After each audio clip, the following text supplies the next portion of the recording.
Hey guys, today we are going to be doing what if Luffy had a solo leveling system, and do make sure to like and subscribe and comment down below what fanfics you want to see. With that out of the way, let's begin chapter 1. A legend is born.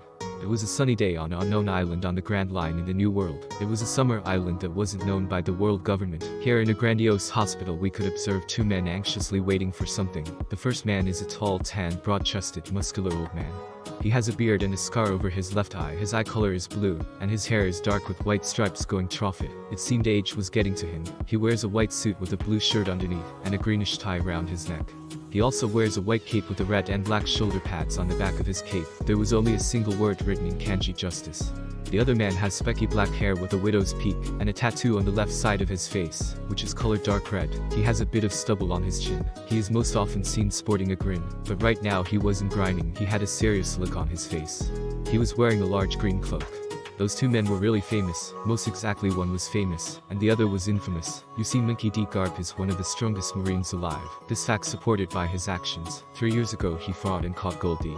Roger the Pirate King, the known strongest man on Earth. The only ones known to match him were Garp himself and Whitebeard, the other man with unrivaled powers, which we won't explain until later. Roger got executed later. The other one was Monkey D. Dragon, the biological son of Garp. As his father was one of the most great and exalted marines, you would think the dragon would want to follow in his father's footsteps and become a marine, but here you would be dead wrong. Dragon became something that every marine in world government hated: a revolutionary. Dragon himself hated the world government corruption, and the so-known celestial dragons who would abuse their status of descendants of the funders of the world government to do anything they wanted. There were no rules for them.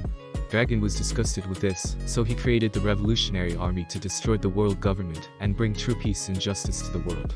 You might think right now that the two of them should be fighting to the death because they were in two different factions with different ideals, but here you would be wrong again.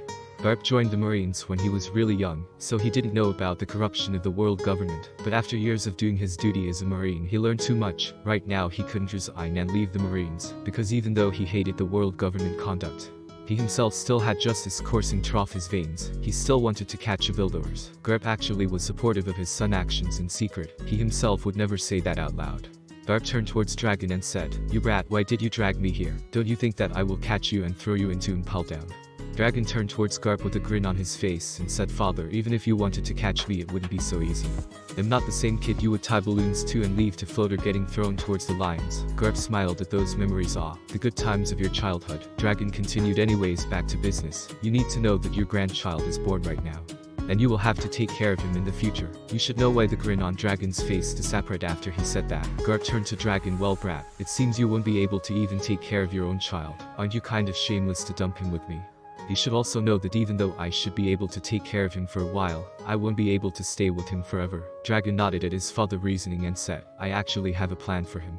Take him into East Blue on our birth island, and when you can't take care of him anymore, leave him in care of someone of Fuchsia village. You are rather well known there, aren't you?" Garp looked again at his son and nodded mutely. The nurse that was inside the room ran outside really fast, and when her eyes landed on Dragon, she said hurriedly, "Mister, please come inside. The child has been born, but his mother won't resist anymore. There were complications, and she doesn't have much time left. She requested to see you before she passes away." Dragon nodded with a sad look on his face. He actually knew, and his lover knew too, that she wouldn't be able to survive if she gave birth, but she insisted anyway. You see, in the Monkey family there was a very high percentage chance for the mother who gave birth to die, because the strength at birth of the Monkey family was way higher than the others. The mother couldn't survive giving birth due to the amount of nutrients needed to keep alive such an abnormal child. That's why Dragon grew up motherless. It seemed his child would do the same. Dragon entered the room. His lover was on the hospital bed with a little bundle in her arms. The bundle seemingly had tons of energy. He laughed a weird laugh that sounded like shishi with his baby voice, and he moved around in his cloth bundle. Dragon looked at the situation with a smile on his face, but the smile disappeared almost instantly, because his wife's heartbeat was getting slower and slower. It seemed that her life was almost at the end. Dragon walked near the bed and looked in his wife's eyes. Their eyes locked for a whole 30 seconds. There were no words needed between the two of them. With her last breath she gave him the bundle and uttered 3 words, "Monkey D." Luffy, the heart monitor near the bed, gave a long beat. Her heart stopped. Dragon's eyes grew misty, and water started to pour out of his eyes. He was crying. Luffy, seeing his father sad, he started to wail and cry as well. He wasn't happy anymore, because Luffy himself felt that someone precious to him disappeared forever. It wasn't instinct. It was the big blue screen that appeared in his face that said, Congratulations to host, with your birth you unlock the strongest system. Unfortunately your mother had to die because of that. With that message, Luffy's great future was set in stone. Even his father and grandfather will be so shocked of his growth in the future that their jaws will hit the ground. System powers. There is no level but there are stats. SCR power. Agi speed. Did endurance. And academical intelligence. With life intelligence, making good battle plans, common sense, etc. Unlockable stats. Well, the higher the will, the better effects of your two hokkeys, conquerors and armament. I think observation is more like very high instinct, to the point you can actually read the opponent's mind. Basic observation. As for future sight, this will need will as well. There are perks, but you can only be born with them. Skill are instantly mastered unless they are things like swordsmanship, martial arts, etc. If Luffy learns Gomu Gomu no pistol, that means he can do it perfectly from the first TRY. This only applies to special kills, higher mastery in the swordsmanship, etc. Means more damage from the skills and stats, mastery plus skill damage. Basically, if Luffy eats any kind of devil fruit, as long as he makes skills he would be strong ass, but he can't shoot them continuously, he needs fit stat for that. Earning, healing, observing will not be skills, this will be normal things implemented by the system. Power rank: civilian, marine, fodder, basic, pirate. Any other kind of marine rank below captain. Marine captain equals pirate captain, but not in all cases, it depends. Rear admiral, supernovas, vice admiral, admiral equals 1/3 Yonkou, fleet admiral equals 2/3 Yuku, Yonkou, pirate king. These ranks will be only displayed on enemies and friends. Luffy will have no rank. Just so you know, normal adult civilians have one of each stat. Luffy's stats, I know they may seem odd because he was just born, but whatever he is basically as strong as an adult male from birth. Minky D. Luffy. SCR 1. Agi 1. Did 1. And 1. Whis 1. Perks. The genes you have that not coming from one of the strongest men on the earth coursing trophy. You can train faster.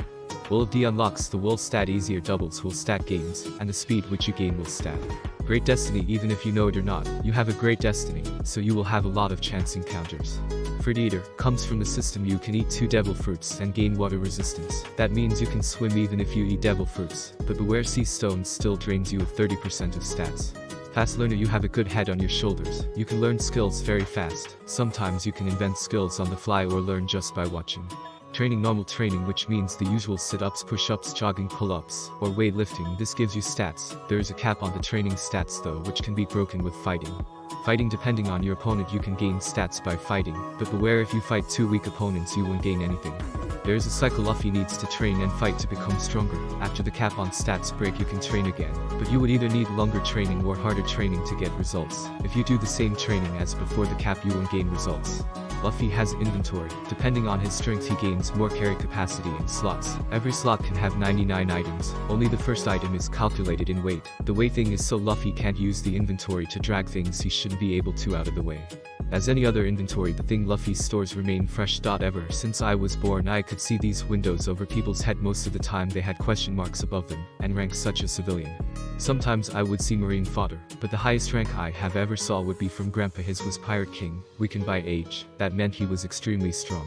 The system started to explain itself to Luffy as he grew up. Since the system worked like telepathy, Luffy learned about it very easy. By the time he was 4, he already knew everything there was to learn about the system. He even gained 1 stat for each of his stats by doing what the system suggested him to do. Right now, as a 4-year-old, he was twice as strong and intelligent compared to the average adult. Luffy's power and intelligence wouldn't go unnoticed by his grandpa Garp, so every time he saw him getting stronger, he would laugh very hard and say out loud, "Luffy, you will make a great marine." Luffy knew what marines were, but he wasn't really sure he wanted to become one. But Luffy would say his doubt about becoming a marine. Garp would punch him on the head and say, "Brat, you will become a marine, even if you want to or not." This kind of behavior from Garp kind of left him wanting less and less to become a marine. The feeling intensified when he got tied to balloons and thrown into the air by his grandfather, saying that even tough he was strong, he still needed training. After that he got thrown into a pit fight with lions, thrown into a jungle, and even off a cliff. But those things didn't really make Luffy hate his grandfather, because even tough the training methods were rather unorthodox. They were showing great results to Luffy. Fighting and trying to survive in these situations made Luffy develop really fast. His stats were as following. Minky D. Luffy. SCR 6. AG 5. Vit 9. And 4. Wiz 7. He even learned a skill when he fought with the lions. Skills: martial arts LVL 3, self-learned martial arts skill consisting of kicking, punching and all other means of fighting using your whole body. STRX LVL max LVL 100. Ever since Luffy learned the skill, he trained with it every day, and when his grandfather came to visit for his training, he would be so surprised at his progress that he would put him through even harder training. In consequence, Luffy grew stronger and stronger year to year. Luffy was 7 years old now. He was pretty tiny at 140 meters. He was wearing a white shirt with the image of an anchor, and blue shorts. He was standing on a stool in the party bar. The bar, which was actually the only bar in the Fuchsia village, the owner being a young slim girl with green hair and brown eyes named Makino. The bar was full of rowdy people who were either eating meat or drinking rum. Near him stood a man who wore a long black cape over his shoulders, and a straw hat and slightly loose brown trousers cut below the knee and collected halfway up the shin, with golden buttons down the outer leg. He wears a pair of sandals, and is unshaven with a short, scruffy beard. His hair is red. While you could see Luffy looking angrily at him, and shouting, "Shanks, I want to be a pirate. Please take me on your next adventure." Shanks grinned at Luffy and said, "No matter how strong you are, Luffy, I won't take you on my ship. You are still too young." Luffy huffed at his response and looked away angrily. Shanks smiled and told Makino, the bar owner, here, give Luffy a glass of juice. He passed her a few belly, which she accepted, and poured a glass of juice for Luffy. Luffy happily took the juice and started drinking it, but Shanks started laughing and said, "Pirates don't drink juice." Luffy spitted the juice, and shouted with razor-sharp teeth, looking like a shark, "Shanks, you bastard, you tricked me." All the men in the bar started laughing. The bar's doors were kicked open by a bunch of mountain bandits. The leader is a tall, dark-skinned man with black hair, a black goatee, and an X-shaped scar above his right eye. He wore a long red coat over a white shirt, black trousers, and a golden necklace. He looked around the bar and said with a sneer on his face, "I'm a bunch of good-for-nothing pirates." He started walking towards the bar and told Makino, "My name is Aguma the Bear with a bounty of 8000000 belly on my head. Me and my men didn't come here to rob. Just give us 8 barrels of rum, and we will leave." Makino told them with a strange smile on her face. "Unfortunately, we are all out of rum right now." "I'm sorry," Higuma sneered and looked at Makino with a dangerous glint in his eyes. "So what are these low-life pirates drinking then? Water?" Makino shook her head and said, "They drank all of my rum." "Again, I'm sorry." Shanks looked at Higuma and offered him an open bottle of rum. "Sorry for drinking all of the rum. Here, have this bottle." Higuma sneered, took the bottle and shattered it over Shanks' head. Luffy looked angrily at the scene. Shanks was down with his hat covering his eyes and said, "Oh Makino, I'm sorry, I met the floor wet. Give me a rag, and I will clean it up." Makino got a rag herself and said, "It's no problem, Captain, I can clear it myself." Higuma sneered, and took his sword, slashing at all of the leftover food and glass cups on the bar counter, shattering them and throwing them down. "Here, if you like cleaning this much, clean all of this." He turned around with a sneer on his face and said, "What a bunch of trash pirates," and left the bar with his cronies. Luffy immediately exploded when the bandits left. "Why didn't you retaliate, Shanks? I thought you were a great pirate." Shanks looked at Luffy with a smile on his face. "It's no problem, Luffy, they just spilled a bit of booze on me. This is not a reason to fight." For Luffy looked away from Shanks, ashamed that he admired such a spineless coward. He observed the open chest on the bar counter that wasn't thrown away by the bandit Higuma, and took the fruit from inside. The fruit is a violet, spherical-shaped fruit, with a stem sprouting out of the top, with swirls that go in a curly S-like pattern. Luffy didn't really care why the fruit looked funny, and ate it almost in one gulp angrily.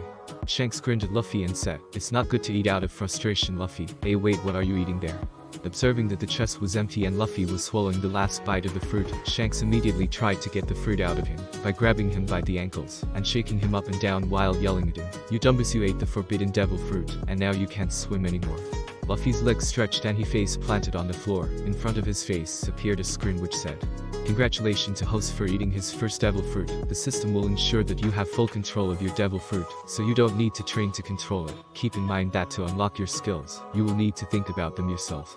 Luffy looked blankly at the screen, and at the screaming Shanks in front of him, but he ignored Shanks screaming at him about not being able to swim. The system said he could swim, even if he ate these so kind of devil fruits, so he didn't really care. Shanks looked at Luffy and sighed. It seemed the brat really didn't care about it, so he started explaining to Luffy, "Luffy, the devil fruit you ate is called the Gomu Gomu no Mi. It basically makes you a rubber human, meaning now everything from your organs to bones and skin are rubber." Luffy nodded at Shanks' explanation, and from what he inquired from the system, he could make his own skills or something like that, so he needed to start training soon. After a while, Shanks and the others left, saying that they needed to go on another voyage. Luffy left the bar as well. He needed to train. I run towards the forest. My grandfather occasionally throwed me in. I needed to see how strong this new devil fruit I got from Shanks is. From Shanks' explanation, I understood that I'm fully made of rubber now. Since I was made of rubber, I should be able to stretch all of my limbs. I tried to stretch my limb backwards and throw it forwards. It impacted a tree. When my fist reached the tree, it punched through it like a knife through hot butter, and I heard a beep in my head, and a window appeared in my face. Host has invented new attack. Please name the attack. I thinked about it a bit before selecting a simple name. I decided to go with Gomu Gomu no Pistol, because I felt that my fist was as fast as a bullet, and it penetrated the wood very easily. Host has invented the attack Gomu Gomu no Pistol damage 200, can combine with martial arts. After the first try, Luffy created a lot of other attacks. These were the few which you would use regularly: Gomu Gomu no Rocket 100, Gomu Gomu no Bazooka 350, Gomu Gomu no Gatling 100 per hit, high stamina consumption, Gomu Gomu no Bullet 100, Gomu Gomu no Rifle 300, Gomu Gomu no Whip 250. Gomu Gomu no Spear 200, Gomu Gomu no Battle Axe 400, Gomu Gomu no Balloon, defensive technique damage reduction 20%. Those were the strongest and most useful techniques that he could use in all situations. The other he created were either useful in certain situations, or not strong enough for him. Well, he created those techniques. His martial arts skill also leveled up quite a bit, reaching LVL10. Martial arts, the knowledge on how to use your fist and kicks to damage your enemies. You are on your own way to create your style LVL10. It seemed I could create my own martial arts style, based around my devil fruit. This should work. After I thought a while, I decided that I needed to use life combat to temper my techniques, and gain more experience using the devil fruit. Even though the system gave him perfect control, he still didn't know everything about his devil fruit, so he needed to experience it. I easily found a horde of boars most of the time. It would take me quite a while to hunt down a horde, but now with my new devil fruit, I should be able to kill them easily. I brought both of my hands near me, and started to punch in their direction at high speeds. Fist images started appearing around Luffy, and they started to become longer and longer till they reached the boars. When one of the fist images grazed one of the boars, it grew unconscious almost instantly, its eyes going in the back of his head, leaving only the whites. In a few seconds all the boars were down, but I started to breath heavily. It seems Gomu Gomu no Gatling took quite a lot of stamina, but with the system, I should be able to regain my stamina pretty fast. I looked at my updated status page and it read, Monkey D. Luffy, SCR 10, AG 9, Bit 12, Int 8, was 10. Even though his grandfather didn't come very often, Luffy still kept up with the training and became stronger and stronger because of it. He also started to make battle plans on the fly when he met with wild animals. All the fighting and training also increased his stamina. The more he used it, the stronger he became after he defeated those boars. Even though he didn't gain any martial arts LVLs, he gained tons of meat. I skinned the boars and took their meat, taking the snap tree I destroyed earlier. I made an improvised bonfire and started roasting the meat. I was still in the middle of the forest, but I didn't really care. I could kill almost anything in this forest, and the stronger animals were in the center of the mountain, so I didn't need to worry about anything.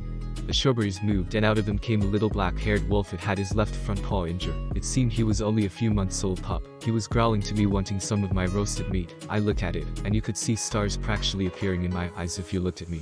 I ripped some meat from the bone and beckoned for him to come over. It came slowly, surely being scared of the small human in front of him. Not knowing if it was trap, it neared me, and I threw some meat at him. The little thing, even though he was pretty small, he ate so fast you would think he didn't eat in days. It started to walk towards me and started rubbing against my leg. It even wagged his tail, and he let out a few cute growls that meant, please give me more. I chuckled at it, and gave him a bit more and started eating myself. Before I knew it, we both finished all of the boar meat. My stomach was expanded because I ate too much, but I didn't feel bad. The little wolf had his belly full, and he looked quite plump and cute right now. He actually started to lick my hand. I took him in my arms, and seeing he didn't protest, I took him with me to Makino's bar to see if she could help by cleaning up his paw. I arrived 30 minutes later at Makino's bar. When she saw me with the wolf pup in my arms, she ran to me and asked Luffy what happened to that wolf, and why are you holding it? I just told her my encounter with it, and she nodded at me. She took some antiseptic to clean the wound, and bandaged it with some bandages from her first aid kit. The wolf looked tired and started to sleep right on the bar counter. Makino turned towards me and asked, are you going to keep it, Luffy? Well, Makino, I don't see why not. He is really cute, and when he will grow up he will become strong as well. I will take him with me and become a pirate. Makino chuckled at my words. It seems Shanks influenced me more than I thought, but I kind of like the idea of piracy. Shanks explained, being free to do anything you want, to party, to adventure, to laze around, to fight whoever you want. I longed for that kind of freedom. It was practically in my soul. I decided to name the wolf, which Makino confirmed to me that he was a boy, Wolfie. I also decided that I would start to take him training with me. Since he would come with me to be a pirate, he needed to be strong. After a few months of training with Wolfie, Shanks and his crewmates were back. They were met with the sight of me and Wolfie kicking the asses of the mountain bandits that trash talked and humiliated Shanks before. They came today to Makino's bar and started to talk badly about Shanks and the others again, so I couldn't take it down without doing anything, so I bashed the leader's face in with a Gomu Gomu no pistol, bringing him down instantly. The training for a few months gave me more than few points in almost every stat, so I could easily beat all of the bandits. Wolfie also grew pretty strong when I trained him. He could actually as of 4 months up beat adult men in a 1v1, but that would be more attributed to my training. But the curious thing was that he never backed down from my training. It seemed like he wanted to prove something. I could feel that from his gaze. He seemed pretty intelligent for a normal wolf. When Shanks saw the comic situation of a little kid with stretching arms and legs beating adults and the little wolf biting them, he roared with laughter. Hahaha Luffy, it seems you really like making trouble, don't you? I smirked at him and said, I just took back the humiliation they put on you that day. Also the words they said today about you. Shanks just shook his head. Kids were impulsive and tended to do whatever they felt like. He knew that Luffy was strong the moment his haki felt his war, but the growth speed of him almost made him shocked inwardly. He was almost twice as strong as before he left. Shanks thought that Luffy would even give a Marine Master Chief Petty Officer a good fight, but the thing was Luffy was only 7 and a few months old, and this was pretty scary in Shanks' opinion. How strong would this little monster become when he grew up? After some arguing with Shanks and the introduction of his pet wolf to him, they started to party like never before. The reason was because Luffy did a manly thing to hold our reputation. I just thought they didn't have any reason to party and pinned it on me. After the party I followed them at the docks where Shanks' ship was. He turned towards me and said, well Luffy, it seems this is the last you will see us. We won't return after this. Tears started to pull into my eyes, and I looked at Shanks and shouted, Shanks, I will recruit a better crew than you, sail more than you, and become the king of the pirates. Shanks smiled at me and put his hand on his straw hat and taught, is this your successor, Captain? Before taking it off his head and putting it on mine, my tears started to flow down like a cascade. Now Luffy, I will entrust you with my hat. It's very precious to me. Return it back to me when you become the pirate king, will you? I throwed my hands at the sky and shouted at the top of my lungs, sure as hell I will. From today and onwards, Luffy's resolution to become the Pirate King cemented itself in him becoming his greatest drive. It was 3 months since Shanks left. Me and Wolfie were getting stronger and stronger. Even though I couldn't see Wolfie's stats, I knew his were all above 6s for mine. Minky D Luffy. SCR 20. Ag 18. It 20. And 16. With 17. Skills. Martial Arts LVL 20. You are starting to see where you will go with your style. Keep it up, and you will become a fighting master in the future. All the training with Wolfie paid off. Now I could move in the outer regions of Mount Kolobo, like I was the actual king of the mountain. I could even advance a bit to the heart of the jungle, but I still wasn't strong enough to defeat the kings of the jungle. It was a sunny day when Garp came to his birth island to meet his grandson and see how he was doing in training, but when he saw how Luffy was shouting around in the forest that he would become the Pirate King and that infernal straw hat on his head, he snapped. He applied a bit of Buzashku HAKI armament haki and hit Luffy over the head, not hard enough to make him unconscious, but hard enough to make him feel pain for hours. I put my hands on my head and felt multiple big bumps appearing on it, and shouted, Aj, how come I feel pain? I'm a rubber human. Garp looked at me more angrily than before. It seemed he wasn't pleased. I ate a devil fruit and said, you brat, you ate a devil fruit, and now you want to become a pirate too. Are you rebelling since such a young age? And what's with that, wolf? I looked at my grandfather with determined eyes and said, I won't be any kind of pirate, Gramps. I will become the king of the pirates. And this wolf here is my friend Wolfie. Garp hit Luffy on the head again and picked him up like a sack of potatoes, and picked the wolf from his scruff of his neck and said, it seems letting you live in the village with Makino made you meet that fellow. From now on you will live in the mountains. As Garp navigated his way around in the mountain, Wolfie was trembling from fear. As an animal he had strong instincts, and he felt how strong Garp was, but Luffy looked at Wolfie and gave him a reassuring smile, meaning that Garp wouldn't hurt him. After the little wolf saw Luffy's smile, he stopped shaking, and just waited for Garp to let them down. Garp finally arrived at a rundown shack and knocked on the door. A female-ish voice could be heard coming from inside. Who the hell is it? I'm gonna chop you into pieces when I catch you. The door was opened. The woman is a rather tall and overweight woman with long, orange curly hair and a big, masculine face. She wears a white collar shirt, a pink beaded necklace, checkered trousers held up with a large belt, and heeled boots. She was smoking a cigarette, but when she saw Garp, her cigarette dropped to the ground, and she started trembling. Oh, it's Mr. Garp, what makes you come here to our humble abode? Garp left Luffy down some time ago, and he and Wolfie were looking around, when suddenly he and the wolf were caught by a few men and dragged in the house. And he was being questioned. Who are you? I'm Luffy. Where are your parents? Don't have any. Do you have any family? Yeah, I have my grandpa. Who is your grandpa? My grandpa is Garp. When the bandits heard the name Garp, they all started trembling and shoved Luffy and Wolfie outside the house. Garp was talking with the woman. Date and I want you to take care of my grandson Luffy for me. When I'm not around, the woman looked towards Luffy and told Garp, another one Garp. Ace alone is a handful. I don't need another little monster to take care of. Garp started smirking and told Dayton, "Oh, so you want me to take you to Impel Down, isn't it? For how many crimes you did, I don't know if I could shield you anymore." Dayton started sweating and said with a fake strange smile on her face, "Haha, it was just a joke. We will sure take great care of him, Garp." While the adults were talking, Luffy and Wolfie saw another boy of Luffy's age, maybe a bit older. He resembled Luffy a bit, but he had freckles and wore a red tank top and black short pants. He also had a bandage on his left cheek. He was staying cross-legged with a lead pipe on his legs. Garp observed that the two brothers were eyeing each other, but he didn't think that Ace would spit towards Luffy, but Luffy easily turned his head around and dodged the spit. Garp laughed and said, "Luffy, this is your older brother Ace, be sure to make good friends, okay?" And left. Luffy looked at Ace and said, "You are disgusting, we met just now and you spit towards me." Ace sweat dropped at Luffy's remark and told Dayton, "I'm going to hunt, don't wait for me." Dayton nodded at Ace and looked towards Luffy and beckoned for him to come over. She said in a bandit kind of tone, "Even though your grandfather is a big shot, you will still have to do a lot of work around here. You will have to get food yourself, to clean our clothes, and scrub the floor." Luffy looked bored and started to clean his ear with his pinky and told Dayton, "Don't wanna." Dayton folded over comically and she wanted to chide Luffy, but before she couldn't see him anymore, but she could hear a voice that said, "Ace, wait for me." It seemed Luffy was going to be a handful just like Ace. Ace was trying to shake down Luffy from his path, but he just couldn't. Even though Luffy couldn't really keep up with his speed, he couldn't shake him down either. But Luffy didn't really know the forest that well here, since he has only been in the outer region of it. So when Ace made a sharp turn, he lost him. "Oh damn, I lost Ace. Well, I'm going to hunt and come back to the shack. I will meet him later." After a few minutes of searching, I found two big tigers, which I killed kind of easily with the help of Wolfie. Even though the animals in the center of the mountain were a bit stronger, they still couldn't hurt Luffy. I made my way back, dragging two tiger carcasses behind me to the shack. Wolfie was wagging his tail in the anticipation of the meal. I was also salivating at the thought of roasted tiger meat. I arrived at the shack and made a fire and started roasting the tiger meat.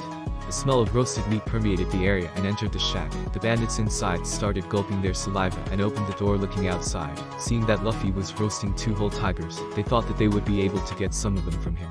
But before they could touch the meat, they could hear Luffy saying, "You guys don't get anything, hunt your own meat." Even though the bandits wanted to take the meat, seeing that Luffy could kill two tigers with a pair of G's, since there was no wound on his body, they decided to drop the thought. They would just get their ass kicked. Seeing how hungry the bandits were, Luffy felt bad for them, so he ripped half of the tiger and throwed them the meat, saying, "Looking at you made me sad." The bandits were really happy when they saw the meat, but before they could dig in, Dayton came and said, "You guys, where are your damn manners?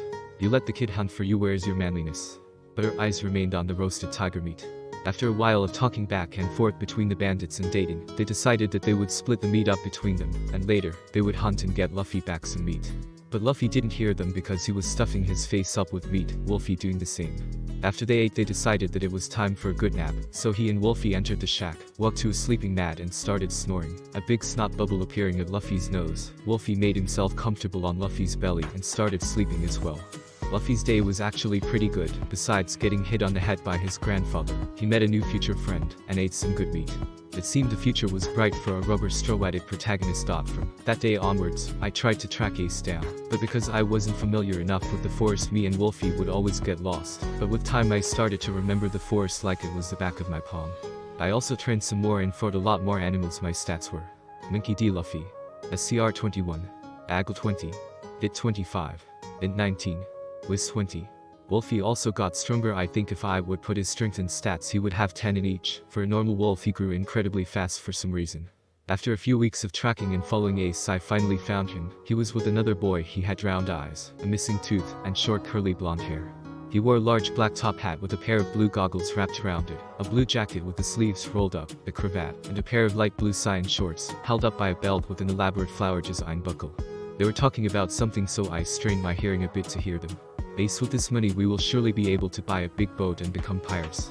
"Yes, Sabo, we still need a bit, but at the rate we are going, we should be able to make it in a few years."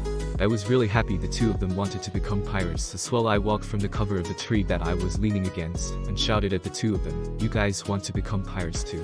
Both Sabo and Ace were shocked. They didn't sense me at all. Sabo looked at Ace and said, "Who is this guy, Ace? It seems he knows you." Ace scoffed at Sabo and said, "He lives with me and the bandits now, but I don't really care about him. Since he learned about our secret hideout, we need to kill him." Sabo nodded at Ace's words before he shouted, "Kill him." "Ace, we didn't kill anyone before." Ace gave Sabo a slap on the head and said, "I know, but what if he divulges our secret location? We must silence him." I looked at them with a confused look on my face, but I won't tell anyone if it's important for you guys. I want to be friends. Both Ace and Sabo looked at each other strangely, and took some rope from God knows where. I was tied to the tree, and Wolfie had a latch around his neck that was tied around the tree as well. We were both stuck here unless they came back and untied us. Even though I was pretty strong, I couldn't stop both of them at once. And I didn't want to hurt them either, so using my devil fruit was out of the question. After a while, a very large man with long whitish blue hair, narrow eyebrowless eyes, and a broad chest with an open red ruffle-edged vest. He had tattoos on his left bicep, and wore an earring on each ear. He also wore a yellow sash with stripes around his waist and a belt over it. He wore regular pants and boots. He was seen carrying a large sword along with him. Came and asked me in a very gruff voice, "Hey you brat, do you know where the other two brats are?" I lied saying no and started whistling and looking somewhere else while sweating. The man's sweat dropped at me. How is he so bad at lying? He thought. After that he looked at me with a feral grin on his face and said, "If you don't tell me where those two brats are, I'll make you feel pain, you little squirt." I just continued lying, and the man picked me up, leaving Wolfie behind barking and growling at him. After a while Sabo and Ace returned with more berries, but when they saw that Luffy wasn't there they panicked because on their way here, they saw some adults' shoe prints on the ground. That meant someone took Luffy away. They untied Wolfie from the tree and started talking with each other. Who could have took him away? Well, who did we last rob, Ace? It was just some small fry, but I think he said he was from Blue Jam crew. Damn it, Ace, you angered Blue Jam now, and I think he captured Luffy thinking he was one of us. We must find him. Wolfie barked at them, indicating that he could follow Luffy's scent and lead the way. Sabo and Ace nodded at each other and told Wolfie, "Let's go, you will show us the way up." I was tied by the waist with both of my hands behind my back, and I was getting pummeled by the man's fists, but I didn't feel anything since I was made of rubber. There were a few of his cronies around. One of them walked up to him and said, "Mr. Porkamy, this kid is quite sturdy, should I go and take the iron knuckles?"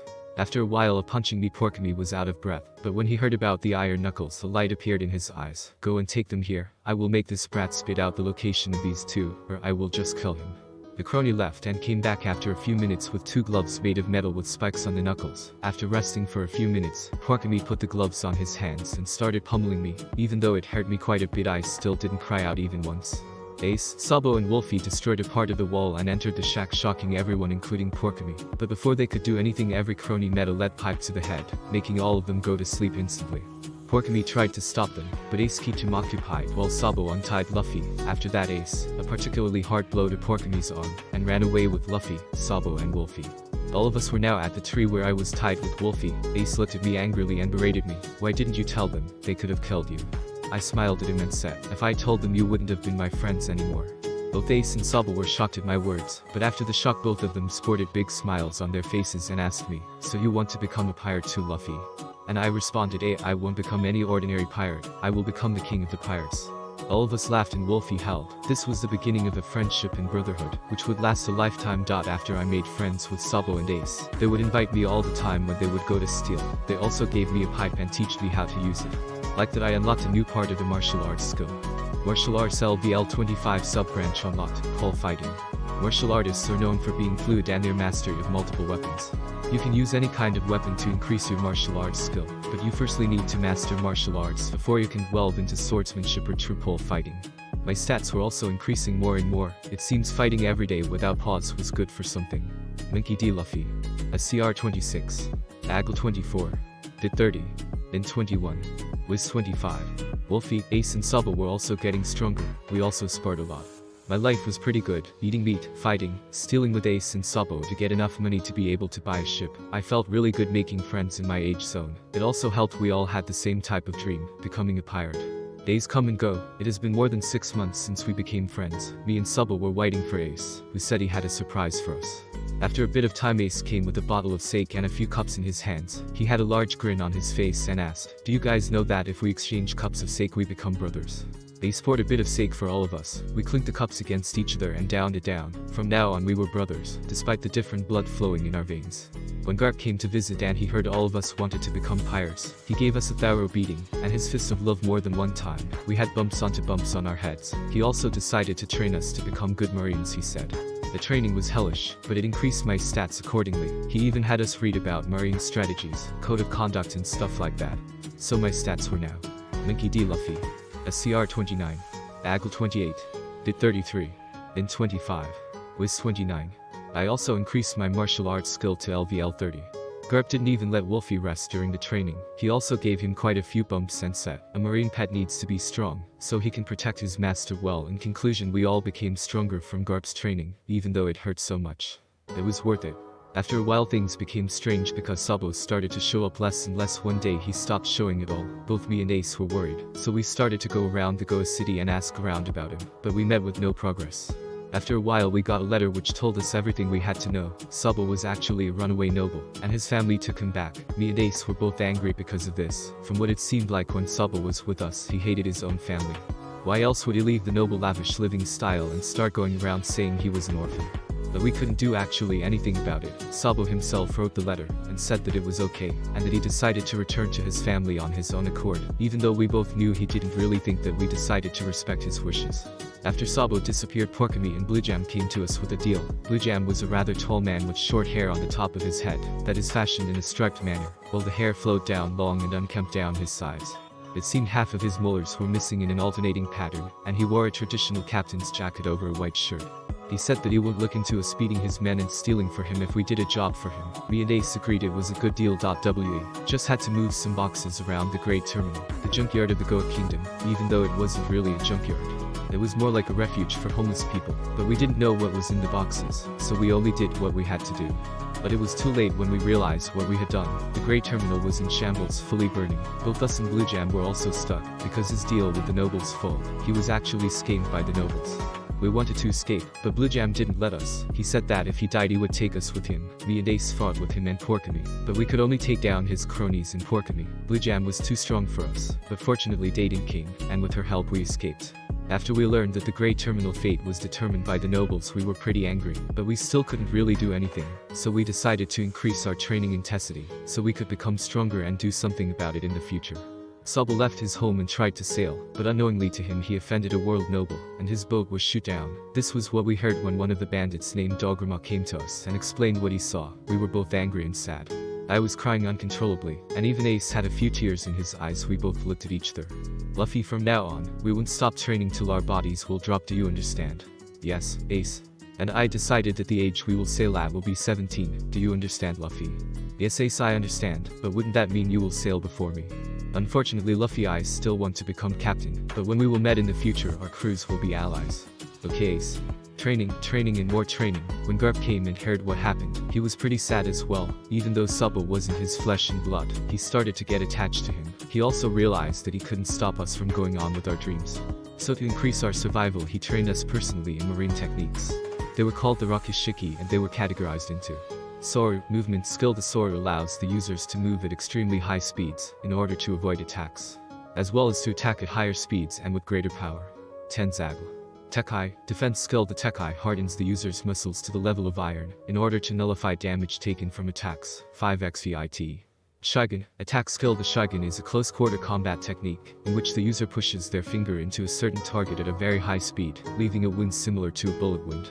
3xstr Renkyaku attack skill. The Renkyaku is a powerful projectile technique in which the users start by kicking at very high speeds and strength, sending out a sharp compressed air blade that can slice objects and greatly damage a human body. 4xstr Life return recovery skill. Unlike the other skill, life return needs food to speed up the recovery of the body. It is also the easiest to learn. Increases health regeneration to 100% per minute, needs high intake of calories. Eppu, another movement skill. The Geppo allows the users to actually jump off the air itself, allowing them to stay in the air for much longer than usual. Makes user able to fly as long as you have stamina. Kami-e, dodging skill. The Kami-e makes the user's body extraordinarily flexible in order to avoid any attacks, float, and bending their body like a piece of paper. 3xagl I learned them with ease with the help of the system, them being mastered the moment they were learned, but due to my small physique, they drained my heavily. When Garp saw how fast I learned and mastered them, he was so surprised his jaw hit the floor. But when he saw me how exhausted I was after using all 6 of them in a row, he decided to give me extra stamina training, which helped me greatly. Time come and goes, and it's been 3 years since Ace left to become a pirate. Now it was my turn. My stats and skill also leveled up with all the training. Minky D. Luffy. A CR 120. AGA 123. DID 150. ID 100. WIS 120. Skills. Martial Arts LVL 100. You are a martial arts master. You can discern when to attack and when to defend. All of your skills do. STRX 100 plus skill damager modifier. Pole Arts LVL 30. You are pole arts adept, increases damage while using poles and increase techniques with poles by STRX 30 plus skill damage or modifier. If you use martial arts with pole arts, you will gain X10 modifier. I was in a medium ship that could host more than a few people with the barrels full of food, and Wolfie was with me. He grew a lot bigger. He was 2 meters tall when he stood on all fours. He also learned Rakushiki, but he could only use Shave and Geppu. His stats were also pretty high, 90 each. The villagers were cheering in the port for me. The mayor whoop slap looked angry, but I ignored him. He was always against pirates. The eel-like thing rose from the water. It was really damn big, but he didn't pose any threat to me. I let Wolfie deal with him. Wolfie jumped into the air and started flying at fast speeds. He appeared immediately near the eel's sting-like neck and bit it hard. Blood started flowing like a fountain. I grabbed the eel sea king and chopped him up with a knife that I decided to get with me for the journey. I did it so fast that the villagers only saw blurs. Now I had enough meat to last me and Wolfie for quite a while. Now I was leaving. The boat was moving farther and farther away from Fushia village. It was time for adventure. A boat was aimlessly moving on the enormous ocean. In it we could see a teen-male. He wears short blue trousers with cuffs, sandals, and a sleeveless red vest. He also has a scar with 2 stitches underneath his left eye and short, messy black hair. There was also a big black wolf with him. They were Wolfie and Luffy, and earlier they just escaped from a perilous situation. While Luffy was sleeping, a whirlpool appeared in their path. If it wasn't for Wolfie's timely wake-up, they would have lost the boat and all of his rations of food. Both he and Wolfie could swim. See chapter 1. If you forgot that he can still swim, but having no food and water at sea was pretty much suicide. Now they were wandering with no location in mind. Well, Luffy wasn't a really great navigator. He picked up something from Sabo while he was still alive. Sabo was actually the most intelligent from their trio. He was supposed to become Ace's second mate, but now it seemed like it wasn't meant to be. As Luffy was thinking, he could hear the sound of battle in the air. His hat was shadowing his eyes, so he lifted up a bit and looked forward. What he saw made him happy. There was a sailor ship and a pirate ship fighting. Finally some action for him. I started stretching a bit to heat my limbs up. Sitting on the boat for such a long time made them cramp up a bit. It was time for some fighting. I looked at Wolfie and told him, "Wolfie, there's no reason for you to come. They're weaklings. I just want to vent some steam." Wolfie growled and nodded his big fluffy head. I petted him and took into the air with Geppu. I landed on the pirate ship and I looked around. The ship was pretty horrendous. It was pink, with a swan-like head as its figurehead. When the pirates saw me coming from the sky, they were pretty scared. The pirates these days are really dumb people, so after their scare got away, they tried to attack me. I didn't even need to use 1% of my power on them. I just kicked them away with a gum-gum no whip, literally no effort on my part. Seems East Blue wouldn't bring me any challenges. In the corner, a pink-haired boy with glasses saw what happened. He was shaking like a leaf in the wind, but he gathered some courage and came to me and said, "Seer, ye good kid peep by this purtis. Kal Yao help me." He was a pretty funny guy with all that stuttering. I just chuckled. I could help the guy, but am I gonna? "Well kid, I'm a pirate myself, so if you want me to I could help you." The kid's eyes shone with fear. It seemed he was really scared of pirates, but he also seemed to have made his mind up. "Please sir, I can't take this anymore. The captain of this ship, Alvida, is really evil pirate. If I didn't compel to all her orders I would have been dead already. Please help me." I nodded at the kid and said, "Well, my name is Luffy, Watsuer's kid." "Kobe is Kobe sir. Could you tell me how Alvida looks?" "Alvida is a tall and very fat woman. She basically a land whale. You can't miss her, Luffy sir." The ship creaked and shook like a cannonball hit it, and a high-pitched annoying voice was heard. "What did you say about me, Kobe?" And she appeared. Alvida is a tall and very obese woman with long wavy black hair and freckles on her. Wore a white cowgirl hat with a large red plume, a red neckerchief, a pink plaid shirt, and a blue captain's coat over it with the arms and the sleeves. She wore rings on her fingers, and her long sharp fingernails had red polish. She had a purple sash with a flintlock pistol tucked in it and some jewels. She also wore green pants and red shoes with gold buckles. I looked at her and said, "Well said Kobe, no one wouldn't be able to miss her, unless you were blind, but even blind people would hear her heavy breathing and the tremors that would come from her walking." Shishi. Alvida's face was a scarlet red like a tomato. She shouted like she was mad. "What did you say? You little brat, I am going to kill you." She had an iron mace in her hands. As she made her way in like a train that was going off the railroads, she hit me on the head with it and started laughing. I just picked it up and punched her in the stomach, missing her shell-shocked face. She took flight and disappeared in the horizon like a shooting star. It seemed that I overestimated her strength, and I punched her too hard. Oh well. Kobe was awed by it. The indication was his jaw on the floor. If he didn't close it soon, flies would enter it. I didn't really care about the conflict of the ships, and since I already vented a bit of steam, I decided to pick Kobe up and make my way onto my little boat. When I landed with Kobe into the boat, Wolfie started barking, and his tongue sticked out. His tail was also wagging. He thought that I got him food. I just gave him a side glance and said, "He is not food. We will drop him on the next island." Kobe looked petrified at the wolf, but he recovered after a while. Since there were 2 humans on the boat now and I didn't really have anything to do till the next island, I decided to talk a bit with him. So Kobe, any dreams, hobbies? Mine's is to become the Pirate King. Kobe started muttering, Pirate King, that's impossible, you would need to get the whole world riches, and traverse the whole Grand Line. Impossible, impossible. He kept muttering impossible till I hit on the head. He was getting really annoying. It's not impossible, you are just too weak to see the big picture. Luffy, do you think if I became strong enough, would I become a Marine Admiral? I laughed at the question and answered truthfully. In the Marines, as long as you are strong enough and do a well enough job, you can become an admiral. As for you, you need hell a lot of training to become even a captain, at least more than a few years. But if you believe in yourself, no one can stop you from becoming what you want to be. Kobe started to cry after he heard my speech. It seemed he really made up his mind on joining the Marines. I couldn't really carry them. By the time he became Marine Admiral, I would have surely became Pirate King. I looked at the map that I took with me from Fushia. From the looks on it, the nearest island was Shellstown. I looked at Kobe and yawned. You navigate to Shellstown, I will drop you there, I want to sleep. Kobe paled a bit at the mention of Shellstown and said, but there Zoro, the pirate hunter, was recently sighted. He is known to be a bloodthirsty killer, and the best swordsman in East Blue. What if we run into him? My eyes glittered at Kobe's description. It seemed I found my first crewmate. Shishi, that's even better. At full speed to Shellstown. I will see if this Zoro guy is all that. If he is, I'm gonna recruit him. Now shut up and navigate. I'm going to sleep. I put my straw hat over my eyes and I drifted to sleep. Wolfie was near me, staying guard like a good watchdog. Next destination was Shellstown. As I was sleeping in the boat, I had a dream. It was about me and Wolfie sparring. Actually, it wasn't really a dream. It was more like a flashback because this happened in the past. This is how I gained the scar underneath my eye.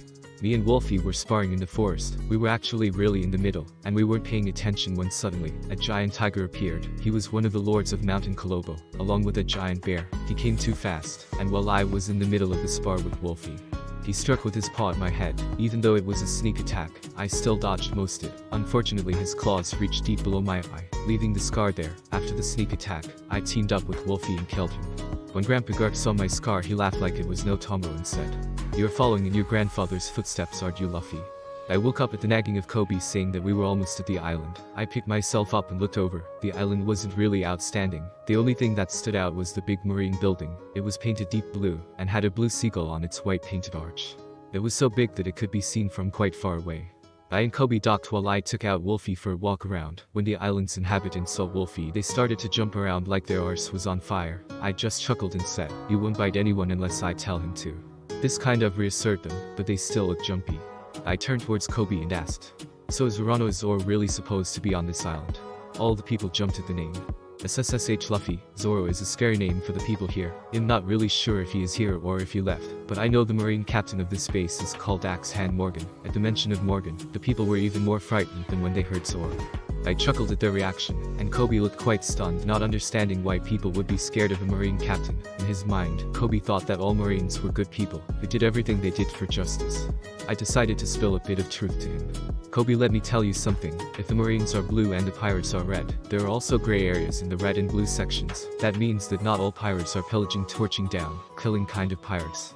And not all marines are down-to-earth Samaritans who would do everything for justice. Just so you know, in the future you might find some people like this in the Marines. I'm just warning you."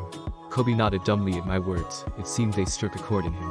As I walked around with Kobe, we reached the marine base. I decided to climb the wall and see if Zoro was out there. Fortunately, he really was there. It seemed the marines didn't really care, and just tied him to a cross in the middle of the yard. Zoro is a muscular young man of average height with lightly tanned skin. He wears green hair maki over his right hip. He wears a white sleeveless shirt, black pants and boots, and a black bandana over his head. You could see the green hair tufts if you would look close enough. Before I could do anything, a ladder appeared near me and a little girl with brown eyes and hair done in double ponytail climbed up on it and motioned with her finger for me to be quiet. She approached Zoro and unfurled some paper. In it were 2 rice bowls. "Zoro, I got you some food, please eat. They let you here too much without any food and water. You will die. Get the hell out of here, you brat. I don't need your food." Before the two of them could continue their quarrel, a high-pitched voice could be heard sing, "Ahaha, Zoro, bullying little kids, now are you? Anyways, little girl, didn't you read what my father posted on the walls near the entrance? Anyone who helps a prisoner will be dealt like a prisoner and executed. Also, those rice bowls look quite good, let me have some." Without waiting for approval, the person took the rice bowl out of her hands and ate it in one big gulp. But he started spitting, took the other one and throwed it on the ground and kicked it till it became a mud bowl, and said with a disgusted look on his face, "Those are sweet, rice bowls are made with salt, how dumb are you?" The little girl was almost crying and said, I thought they would be better sweet, so I put some sugar into them. Bah, you don't know how to cook at all. Men, throw her out. Flanking him were 2 Marine cronies wearing the Marine uniform. Both of them looked troubled. They didn't want to throw the little girl out. She was only a little girl, and what they would do would be a little too cruel. But the guy didn't want to hear anything of what they would say. If you don't throw her out, it'll tell daddy on you. Those words triggered some changes in the Marines' faces. They picked the girl up and whispered to her, "Tuck yourself into a ball, it will make the landing less painful. And throw her over the walls." Fortunately, I was there and I could catch her, so she wasn't injured at all. I told Kobe to follow her and keep her safe, leaving Wolfie with them as well. I jumped up into the yard and walked towards Zoro slowly. From his eyes I could detect bloodlust and some exhaustion. It seemed not eating and drinking took quite a toll on him. He looked at me and asked, "What do you want, kid?" To be honest, I wanted to invite you into my crew and see if the rumors were all that. And looking at you, I could say the rumors were true. So here's the banger. Do you want to join my pirate crew and sail with me? I won't become a criminal just for you alone. I have a dream myself, and it doesn't involve becoming a pirate. I could respect that, but finding strong people in the East Blue is kind of hard, so I'm kind of hellbent on recruiting you right now. You will join me sooner or later, even if you don't want it or not. Damn brat, think you can manipulate me? I just chuckled and started walking away. I already had a plan to make him join, but I stopped when I heard his voice behind me. Could you give me that rice bowl? It's more like a mud bowl right now. Are you sure you want to eat it? Just give it over. I throwed the riceball mud ball into his mouth and he chewed it slowly, grimacing, but finished it and told me, "Tell the little girl that it was delicious." This Zoro guy was stubborn, but now with this personality he presented, he made me wanting him in my crew even more than before. I arrived at the restaurant owned by the girl's mother, and I told her what Zoro said and asked her what happened to him to put him into that situation. Well, Zoro saved me by killing the rabid wolf Patafomepo, the blonde guy in the purple suit, because his father is the captain here. He is totally lawless, and does whatever he wants. When Zoro killed his wolf, he said that if he survived 30 days without any food and water, he would lift all charges against him, and if he didn't, he would kill me and my mother. At the mention of herself and her mother being killed, some tears started to pour out of the little girl's eyes. She found everything done by Homepo extremely unfair. I comforted her a bit and continued eating. Wolfie was there too. He had a bowl of meat for himself. Speaking of wolves, Homepo came in with his 2 Marine lackeys and started laughing. Haha, that fool Rano, he thought that he would be released if he will survive 30 days. I'm already bored of him. I'll execute him tomorrow. Be ready for a show. The things I hated the most were people who wouldn't keep their promises. So when I heard that he would execute Zoro tomorrow, I got up from my table. I walked slowly towards him and punched him into the face so hard he got off the restaurant's door and hit the wall of the nearest house unconscious. I looked towards Kobe and said, "Kobe, let's go. I will recruit Zoro into the crew right now." Me, Kobe and Wolfie ran to the Marine base. I left Kobe and Wolfie behind the walls and approached Zoro again. He scowled at me and said, "What do you want, Straw Hat Kid?" I already said no. "I have some information for you and it isn't pretty." Here a frown appeared on Zoro's face and he asked, "What is it?" "Homepo never intended to let you leave. After 30 days, he will execute you tomorrow, or maybe even today. If you want to survive, I can help you, but not for free." "You damn devil, that's blackmail." "What if it's blackmail? In the pirate I play dirty." "Okay, I will join you, but with one condition. If you will ever stay in the way of my dream, you will find your end at the edge of my sword." "So what's your dream?" "I want to become the world's best swordsman." "Naturally, the world's best swordsman should be on the Pirates King crew." Shishi. Pirate King, huh? A notification screen appeared after I took Zoro in my crew. Notification: host has unlocked the crew function. Host can see crewmate stats. Your crewmates improve stats faster. This applies to yourself as well. The more or stronger crewmates, the faster the training. I use a smoring kyaku and I sliced all of the rope that confined him on the wood cross and asked him, "I heard you are a swordsman, but where are your swords, Zoro?" "That blonde bastard took them. They should be in the Marine base." "Well then, let's go and take him." We made our way inside, but we didn't really know which room was his, so we searched every room, making the Marines know of our location, but we dealt swiftly with them, making them not able to ring the alarm. After a while, we found a pink room in which we got Zoro's swords back. Thinking that we finished here, we left the base, but we met with the Captain Axe Hand Morgan in the yard. Morgan is a very tall and muscular, intimidating man with blonde hair and a steel jaw. As his epithet suggests, his right hand is replaced by a huge steel axe, the handle of which seems to go right through his forearm. When he saw me and Zoro, he immediately ordered the Marine cronies to shoot at us, but Zoro deflected the bullets with ease. Even starved and weak, he was still way stronger than the Marines. The following fight was really anticlimactic. Morgan got down like a sack of potatoes after one gomu no pistol. It wasn't even interesting. The Marines actually cheered when he was beaten. The guy really wasn't liked by anyone. And thanks for defeating him, Ririka's mother gave us free food. Me, Wolfie and Zoro were eating at a relatively moderate pace when a Marine came in and asked, "Are you two guys pirates?" "Yes, we are." I'm grateful that you helped us, but as Marines we can't let you stay on the island. We're already doing you a favor by not reporting to HQ. I picked myself up from the table and indicated to both Zoro and Wolfie to come. Kobe was in the restaurant, but I told him to not stay with us. It will make him less conspicuous, and when he asks to be enrolled in the Marines, there will not be many questionings. Speaking of Kobe, we could see him walking towards the Marine, and he said in a stable tone, without any stutterings or anything. Mr. Marine, the behavior of Captain Morgan made me feel that there are corrupt Marines out there, and I as a fellow citizen, I can't tolerate that. I want to join the Marines and wash away the sins of corrupted Marines. It seemed my explanation of pirates and Marines made his dream evolve a bit. I chuckled again, and put my straw hat over my eyes. Things were done on this island. Zoro and Wolfie we were on the boat ready to sail. We also got some more food and water, as thanks from Ryurga's water as supplies for our journey. When we were sailing a bit away from the island, we could see a long row of Marines saluting us. Zoro gave me a toothy grin and said, "Marines saluting pirates, this is a thing you won't see every day now." Captain, I just laughed. It was time for me to check Zoro's stats, and I was pleasantly surprised by them. Only his intelligence was fairly low, but I didn't need Zoro for his intelligence anyway. Urano Zoro. A CR 50. AGL 40. Hit 60. In 10. Was 38. His stats were pretty good. He could even beat captains of East Blue in favorable situations. I made a good decision by recruiting him. My stats didn't improve at all since I only fought weaklings. Minky D. Luffy. A CR 120. AGL 123. Hit 150. Int 100. Was 120. Nor did my skills increase. It seemed I need to wait till I reach the Grand Line to get some stats increases in. Anyways, for the time being I will just sail to the next town on the map, which was Orange Town. I decided to make this my destination, because frankly I didn't really know where to go. My navigation skills were basic at best. Maybe I could find a navigator in Orange Town. Who knows I. Zoro and Wolfie were relaxing while the boat was moving leisurely towards the destination which I set, Orange Town. Even though I didn't have great navigation skills, they were good enough for the East Blue. While we were relaxing, I and Zoro were chatting a bit. "So Zoro, how's your three-sword style? If you don't mind, let's spar when we get to the island." "Sure Captain, I will show you my strength." I laughed a bit at him. I just wanted to actually test his strength. He was by far no match for me, but I wouldn't tell him that. It would break his concentration, and maybe even make him angry. I will just show him my strength to make him understand. Wolfie was lying down with his head on his paws sleeping, when suddenly he looked upwards and he saw a bird. Wolfie wasn't that hungry, but birds were one of his favorite foods, along with boars, so he used Geppu and started to run after it. When Zoro saw the flying wolf he freaked out a bit. But I just told him it's a technique everyone can learn if they have strong enough legs, and that made him quite interested. But I didn't have time to teach him, so I started to paddle really fast to keep up with Wolfie.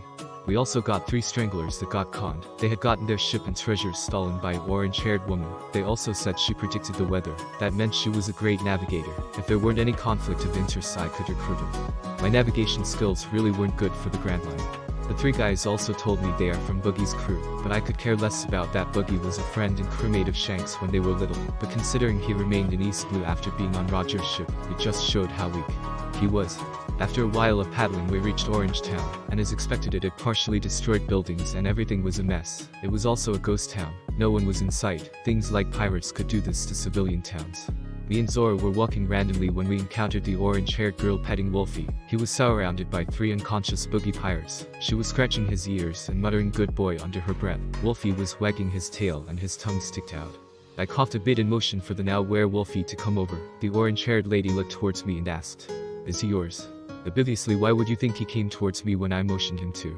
Hahaha, my name is Nami. I'm a thief who steals from pirates. Since you can tame such a strong wolf, you must be strong yourself. Do you want to team up? Unfortunately, Miss Nami, our interests conflict each other since me and my pal here are pirates, Wolfie as well. A pained look appeared on Nami's face at the mention of them being pirates, but disappeared as fast as it appeared. She was pretty desperate right now, and they looked like decent enough people, so she could team up with them, even though she hated pirates till her marrow and bone. She made up her mind, and said we could team up temporarily. I'm a great navigator, and I could be of help to you. Unless you will help me in the Grand Line, there's no need of your services. I can navigate the East Blue decently enough. Nami started gritting her teeth. She couldn't leave for the Grand Line till she paid her debt. Arlong became more and more violent these days. He started destroying villages for fun, and he didn't care anymore if they paid or not. If she could pay the money, his promise would leave her village safe. I promise that I can help you into the Grand Line, but there are some conditions. When I need your help with something, until I finish the thing I need to in East Blue I won't leave for the Grand Line.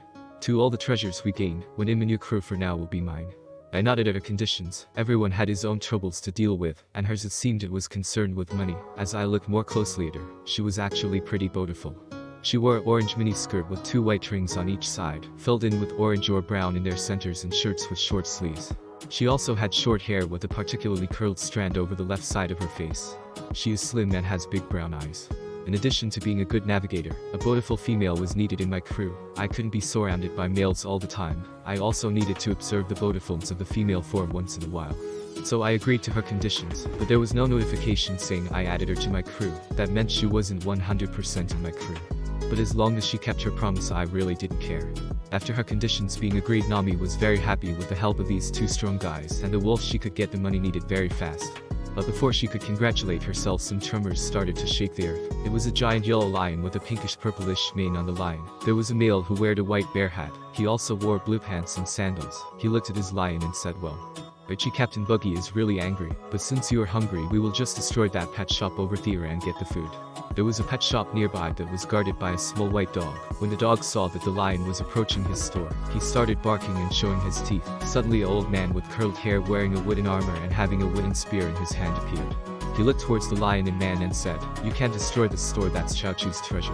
"Where you seen that, old man? How can this shitty store be a treasure?" "The mayor bottle, the mayor of this town that you destroyed." "So you're the old mayor. Whatever, move out of the way or I will just let Richie kill you." The mayor didn't move out of the way. He was standing there like a statue trying to protect Chao Chu the dog in the store. I started laughing and said, "Shishi, I like your guts, old man. Let me lend you a hand." I appeared near the lion with sword and punched him with a normal punch, knocking it out with ease. I also knocked out the strange man on the lion, just with a small punch on his head. These weaklings didn't even have the power to resist at all. The mayor looked at me with wide eyes, his glasses which were almost falling over. He didn't think that I could beat those people at all. By my appearance I was just a skinny young lad, but my power was something else. After I saved him, he started to tell us the story of how Chao Chu's store was a treasure to him. Actually, the owner of the store died due to an illness. He was Chao Chu's best friend, so to protect the last reminder of his friend, Chao Chu stood guard to this store for a long time. He never actually left. The townspeople would come from time to time to give him food or water, but he never left the premises of the store. Nami was kinda shaken after the story, but she kept herself up in no time. Both Zoro and the mayor couldn't see anything from her, but I could. It seemed she didn't have a good past, and the dog's story kind of inspired her. After we heard the story, me, Nami, and Zoro decided to take Buggy out of the town. Nami more because she wanted his treasures. We arrived at the bar that the Buggy pirates took over. They were partying inside, so I took some air in my lungs and shouted, "Come on out, Big Nose, I have some things that I have to talk with you." The angry shout was heard from inside of the bar. "Who has a big nose, Yaoru?" And he appeared in all his splendor. Buggy the clown. Buggy is a slim, yet muscular blue-haired man with an appearance resembling that of a clown. As to mirror his epithet, Buggy's face is always covered with makeup.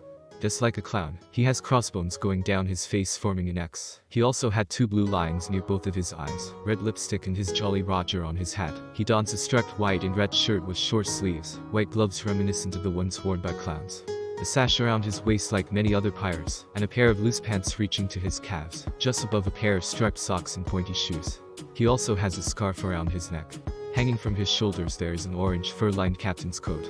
On his head he has an orange hat with his Jolly Roger on it, over a neckerchief with the same pattern of his shirt. His face was red as his nose. His anger could be seen for all. Alongside him, came his right-hand man. Kabaji is a tall, slender man with a unique hairstyle that covers half of his face. He is seen wearing a large blue and white checkered scarf that covers the lower portion of his face. A sleeveless brown coat reaching down to his knees, white pants larger near the end, and held up by a light blue sash, and white shoes. He looked at us with a glare on his face. After his anger subsides, Buggy looked at me, Zoro, and Wolfie strongly, not knowing who we were, but after seeing Zoro's 3 swords he recognized him. "Oh, so you are Rano, Zoro. Did you come after my head?" "Not particularly, I'm not a pirate hunter anymore." "Haha, even if you didn't come for my head, if I will kill you I will boost my reputation." But before Buggy could do anything he was slashed into 2 by Zoro. What a weakling, and he was supposed to be a captain. Zoro didn't actually see that when he slashed Buggy into 2 there was actually no blood. Fortunately for him, I stopped Buggy's sneak attack by grabbing his detached hand. When Zoro looked backwards and saw the detached hand meters away from his back, cold sweat appeared on his countenance. He almost got injured seriously, because he let his guard down. I stomped on Buggy's hand and told Zoro. Zoro just beat up his lackeys and the guy near him. "Leave him to me, he is the worst kind of opponent for swordsmen." Zoro nodded at my words and started to attack Kabaji. Back with me I started to fight Buggy, but it wasn't really considered a fight. I was way superior to him. I was either dodging or mocking him. When he saw the strowad on my head he started to curse. That damn Strowet makes me remember about that damn Shanks. If it wasn't for him, I wouldn't have eat that damn devil fruit. I just laughed at him and responded with a snarky grin. You got this right, it is actually Shanks Hattie gave it to me, but anyways you are kind of boring for a clown, so I will just make you fly. I outstretched both my hands preparing for my Gomu Gomu no Bazooka. Boogie was too slow for me, so he couldn't do anything about it. My technique hit Boogie square in the chest and sent him flying, making a shooting star appear on the horizon. Zoro was also finishing Kabaji with his trademark technique, Onigiri, Demon Hunt, making Kabaji have 2 long sword scars on his chest.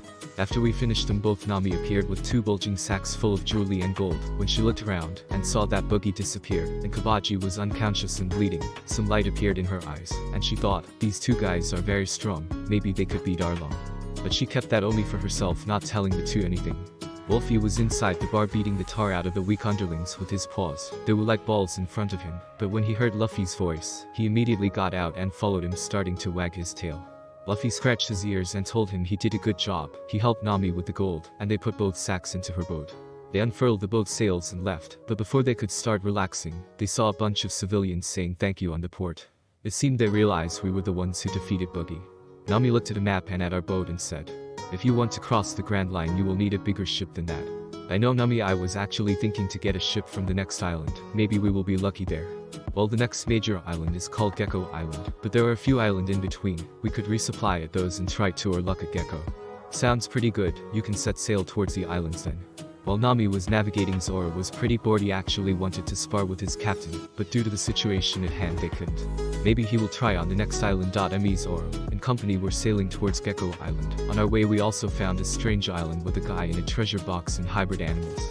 It all started when Wolfie tried to eat one of the hybrid animals, and it ended with the guy giving us fruits as supplies. We became friends.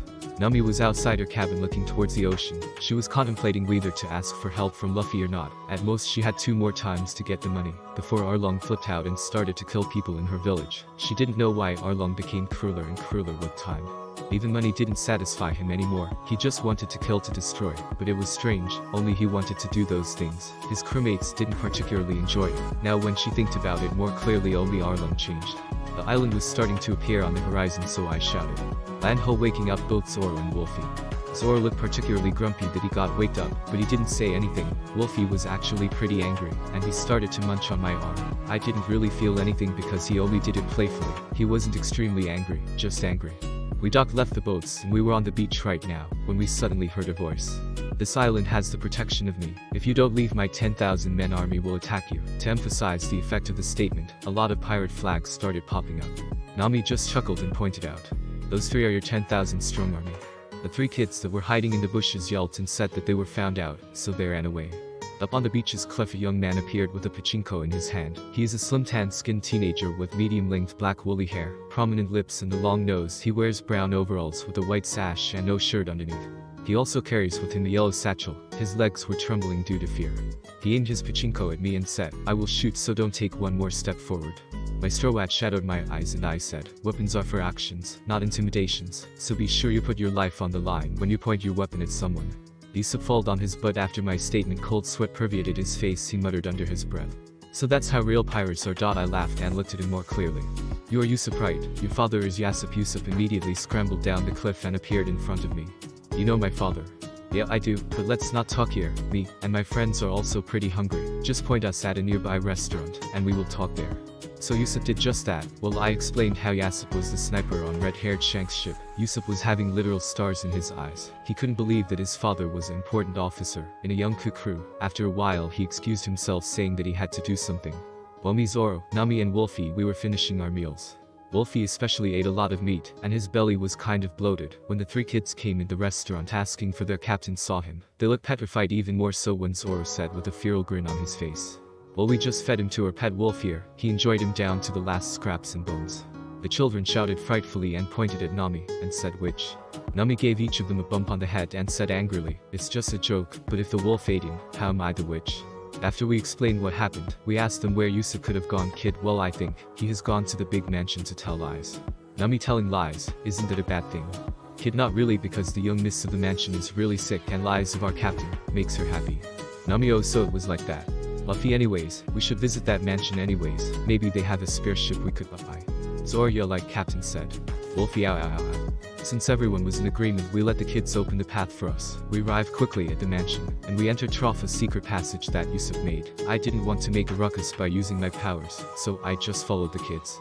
Usopp was standing on rather thick tree branch, and he was talking to a blonde girl. She was pretty pale looking, maybe due to her staying too much inside and never going out. When Usopp and the girl saw, she asked him, "Girl, who are these people, Usopp?" Usopp, "Well, Kaya, they are my admirers. They are here to join my Usopp pirate crew." Nami, "You wish?" Zoro, "He's lying." Luffy, "Actually, we are here to inquire if you have a ship for sale. We are in need of one. But before we could continue our talk, a guy wearing a butler uniform, he was wearing glasses and had black hair, he was also pretty pale, came out of the mansion and said, "What are your people doing here? This is private property." And you, Usopp the liar, "Stop bugging Miss Kaya, she doesn't need you here." Kaya, Kurahito, "Please stop, they didn't do anything." Kurahito, "Miss Kaya, you having visitors doesn't help your health at all. I will chase them away now, and please stop interacting with that brute Usopp, he is just after your money." Kaya, "Usopp is not like that." Kurahito, "Pardon me, miss, but his father is a bastard pirate who just knocked up his mother and left. He is not even worthy of your time." Before they could continue, Usopp rushed to Kurahito with bloodshot eyes and punched him in the face. "Usopp, stop insulting my father. I'm proud of being a pirate's son, a warrior of the sea sun." Kurahito, "HMPH ruffian indeed. You can't even control your emotions and resort to violence over the smallest grievances. Leave now." Usopp, "I will just do that."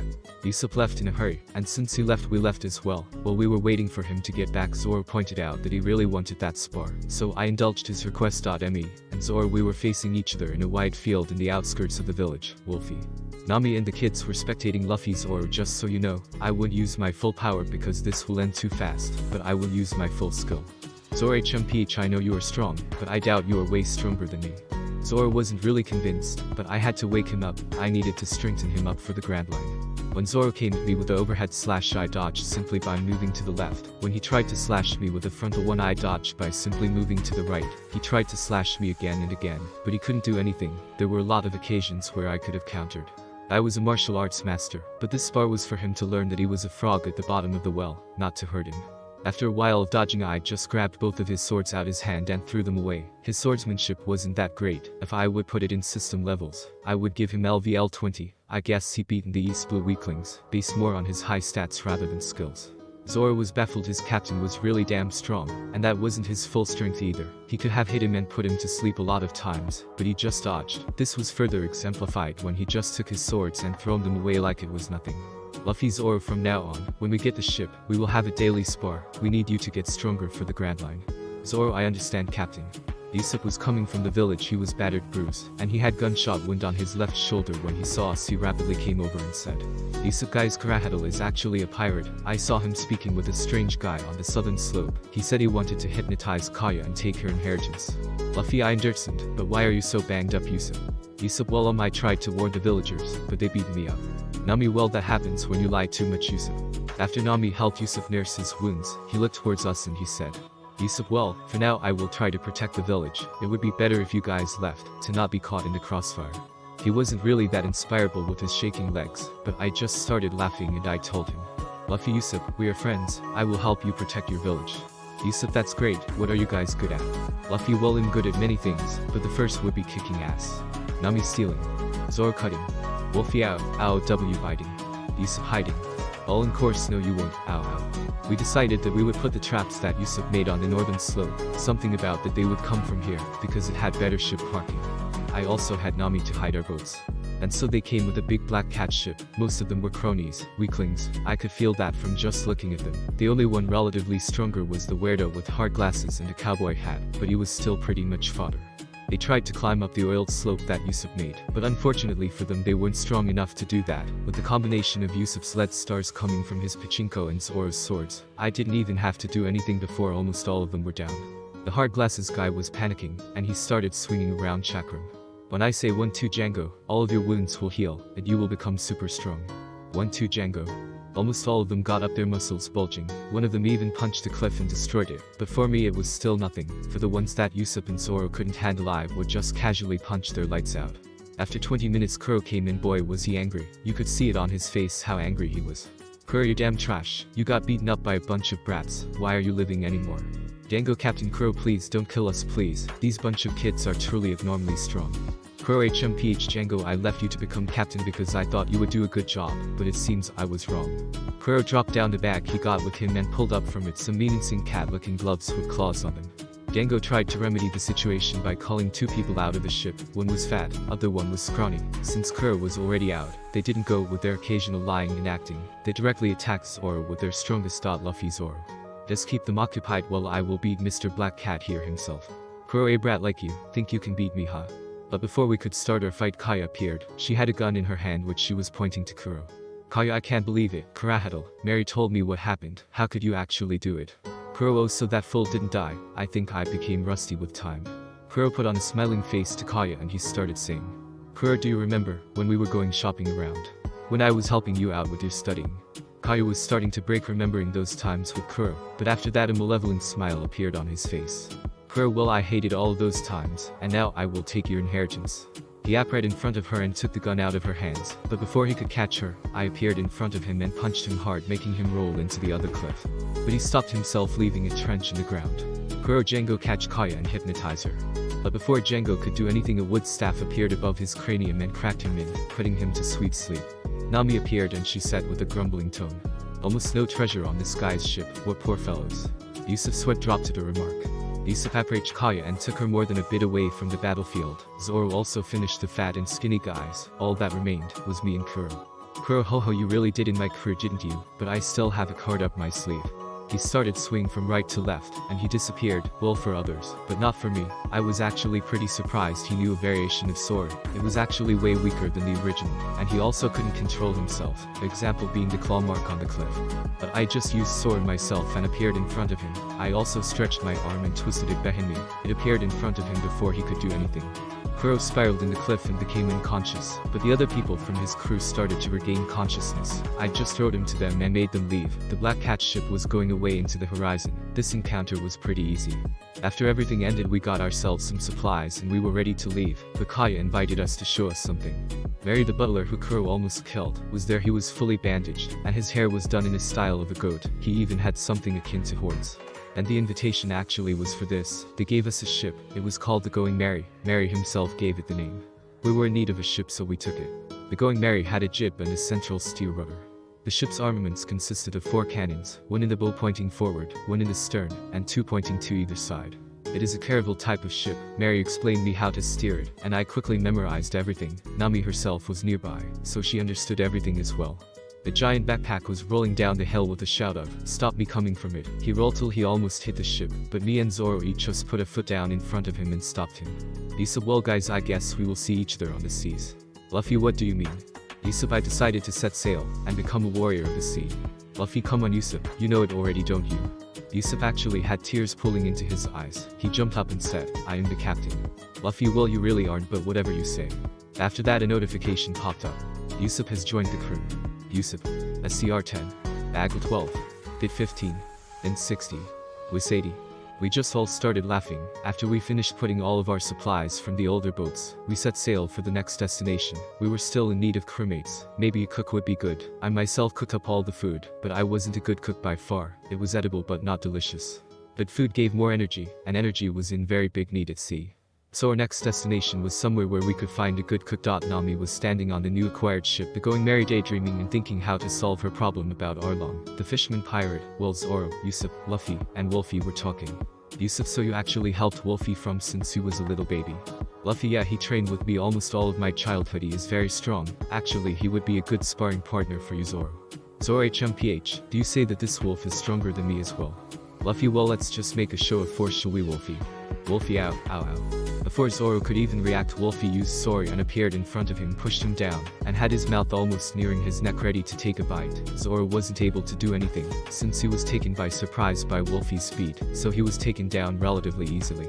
Zoro, okay, I understand. Tell him to get off me. Luffy, so Zoro, now that you understand, I will teach you some techniques, and I will have you to spar with Wolfie. When you will be strong enough, we will do a 3-way fight. Zoro, okay, Captain, I understand. Wolfie got up from Zoro and wagged his tail at Luffy from his eyes. It could be seen like he was asking, did I do good?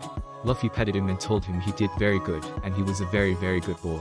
After that he started to train Zoro into the ways of Rakushiki. Zoro was a swordsman, so Rankyaku and Shigen were not useful for him. So Luffy started to teach him firstly sword. While the swordsman had great strength and good agility, he lacked in technique and finesse. So Luffy had to work with him on that.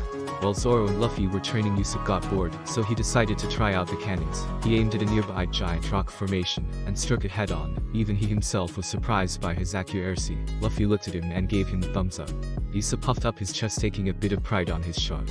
A little while later, shouts of an angry man could be heard nearing the ship. A man made his up on the deck, and shouted how he and his brother were almost killed, and he wanted to beat up the damn pirates that done this. The man is an average-sized man with somewhat tan skin. He is always seen wearing a pair of sunglasses, and has a black tattoo on his left cheek that reads, "See." He has short black hair, and is usually seen carrying his sword. His eyebrows always seem to be pointing down to make a scowl. But before he could do anything, he spotted Zoro and started crying. "Brother Zoro, what are you doing here? Did you get captured by these pirates?" "Zoro, Johnny, is it you? What happened to Yusaku?" "And no, I didn't get captured, I just decided to join them." "Donnie, oh big bro Zoro, it's bad. Yusaku actually became really sick, and we decided to rest on that rock formation, but someone shoot it." Usopp was behaving really sheepishly right now. Cold sweat was appearing on his face, and he was scratching the back of his neck awkwardly. Anyone that saw him knew that he felt bad about it. Donnie dragged up another male with a makeshift stretcher from a tiny boat. Yusaku has a black shirt with a green coat and red headgear. He has plaid yellow shorts over unshaven legs and dark shoes. He was pale white and unconscious. There was also a bit of blood near his lips. Nami heard all of the commotion and came over. When she saw Yusaku, an annoyed expression appeared on her face. "Nami, you guys, don't you even know basic stuff? He has a beginning of scurvy because he didn't eat any fruits." Usopp, go into the kitchen and get some lemons, make a lemonade, and make this guy here drink it.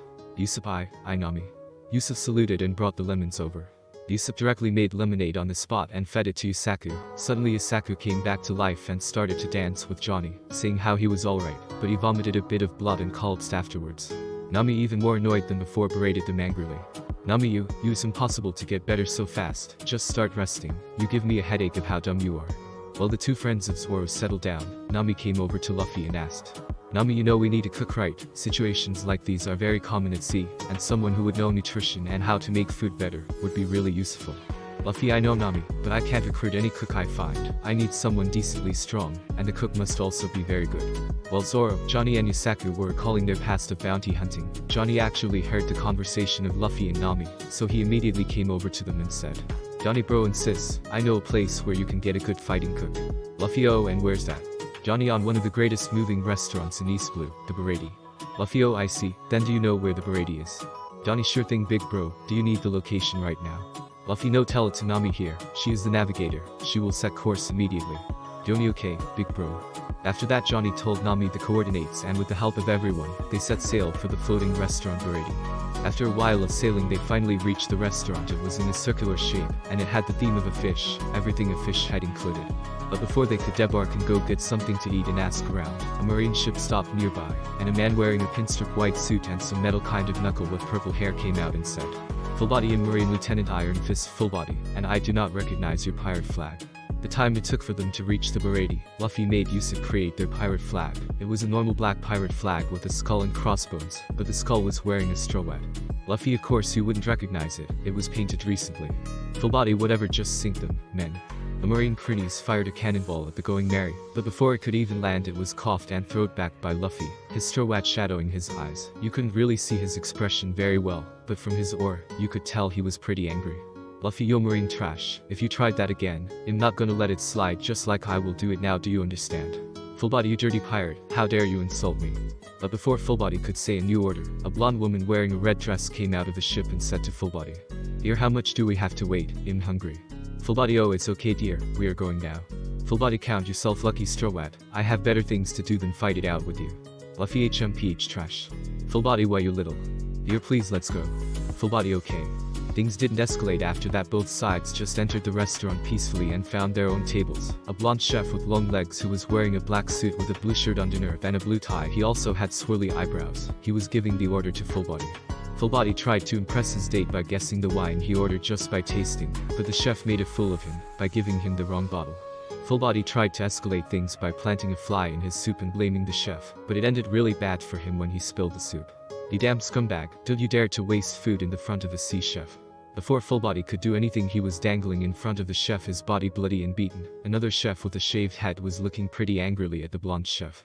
Damn it, Sanji, why do you treat the customer that way? Sanji, Patty, you know that people who waste food are not our customers. Patty, I could care less what he uses the food for as long as he pays. While the two were arguing, Luffy was looking at Sanji with interest and thought, maybe he is the one I need on the crew, let's just observe further. Before the two of them could continue arguing, a gunshot was heard outside and a Marine was rushing inside, yelling, Jin, the man demon of the Krieg pirates escaped. But before he could say anything else, he was shot in the back and he collapsed. Jin is a relatively thin man of average height with short, scruffy hair, a scruffy beard, and a slight mustache. He has dark circles under his eyes, as though he lacks sleep. Jin wears an open white jacket with a red sea serpent design on each side with a green shirt underneath, grey pants matching with his jacket, a grey headband with blue stripes design, and 2 spherical earrings on each ear. He made his way to a table and put his pistol on it. Patty came near his table and asked, how would sir want to pay for his food? Do you accept lead? He pointed his gun towards Patty. Unfortunately, sir, we don't.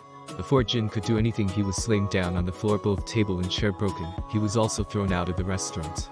Patty was sheepishly scratching his neck and said, oh, I broke the tables now, boss, that will cut my salary. Sanji was in the kitchen. He was present when everything happened, and now he was cooking some rice and shrimp. He made his way outside almost undetected. Luffy was just beside him, tailing him down. He met Jin outside and said, Sanji, I saw you were pretty hungry back there, so I made you this. Jin, I have no money. Sanji, take it as a gift from me. No one should starve out at sea.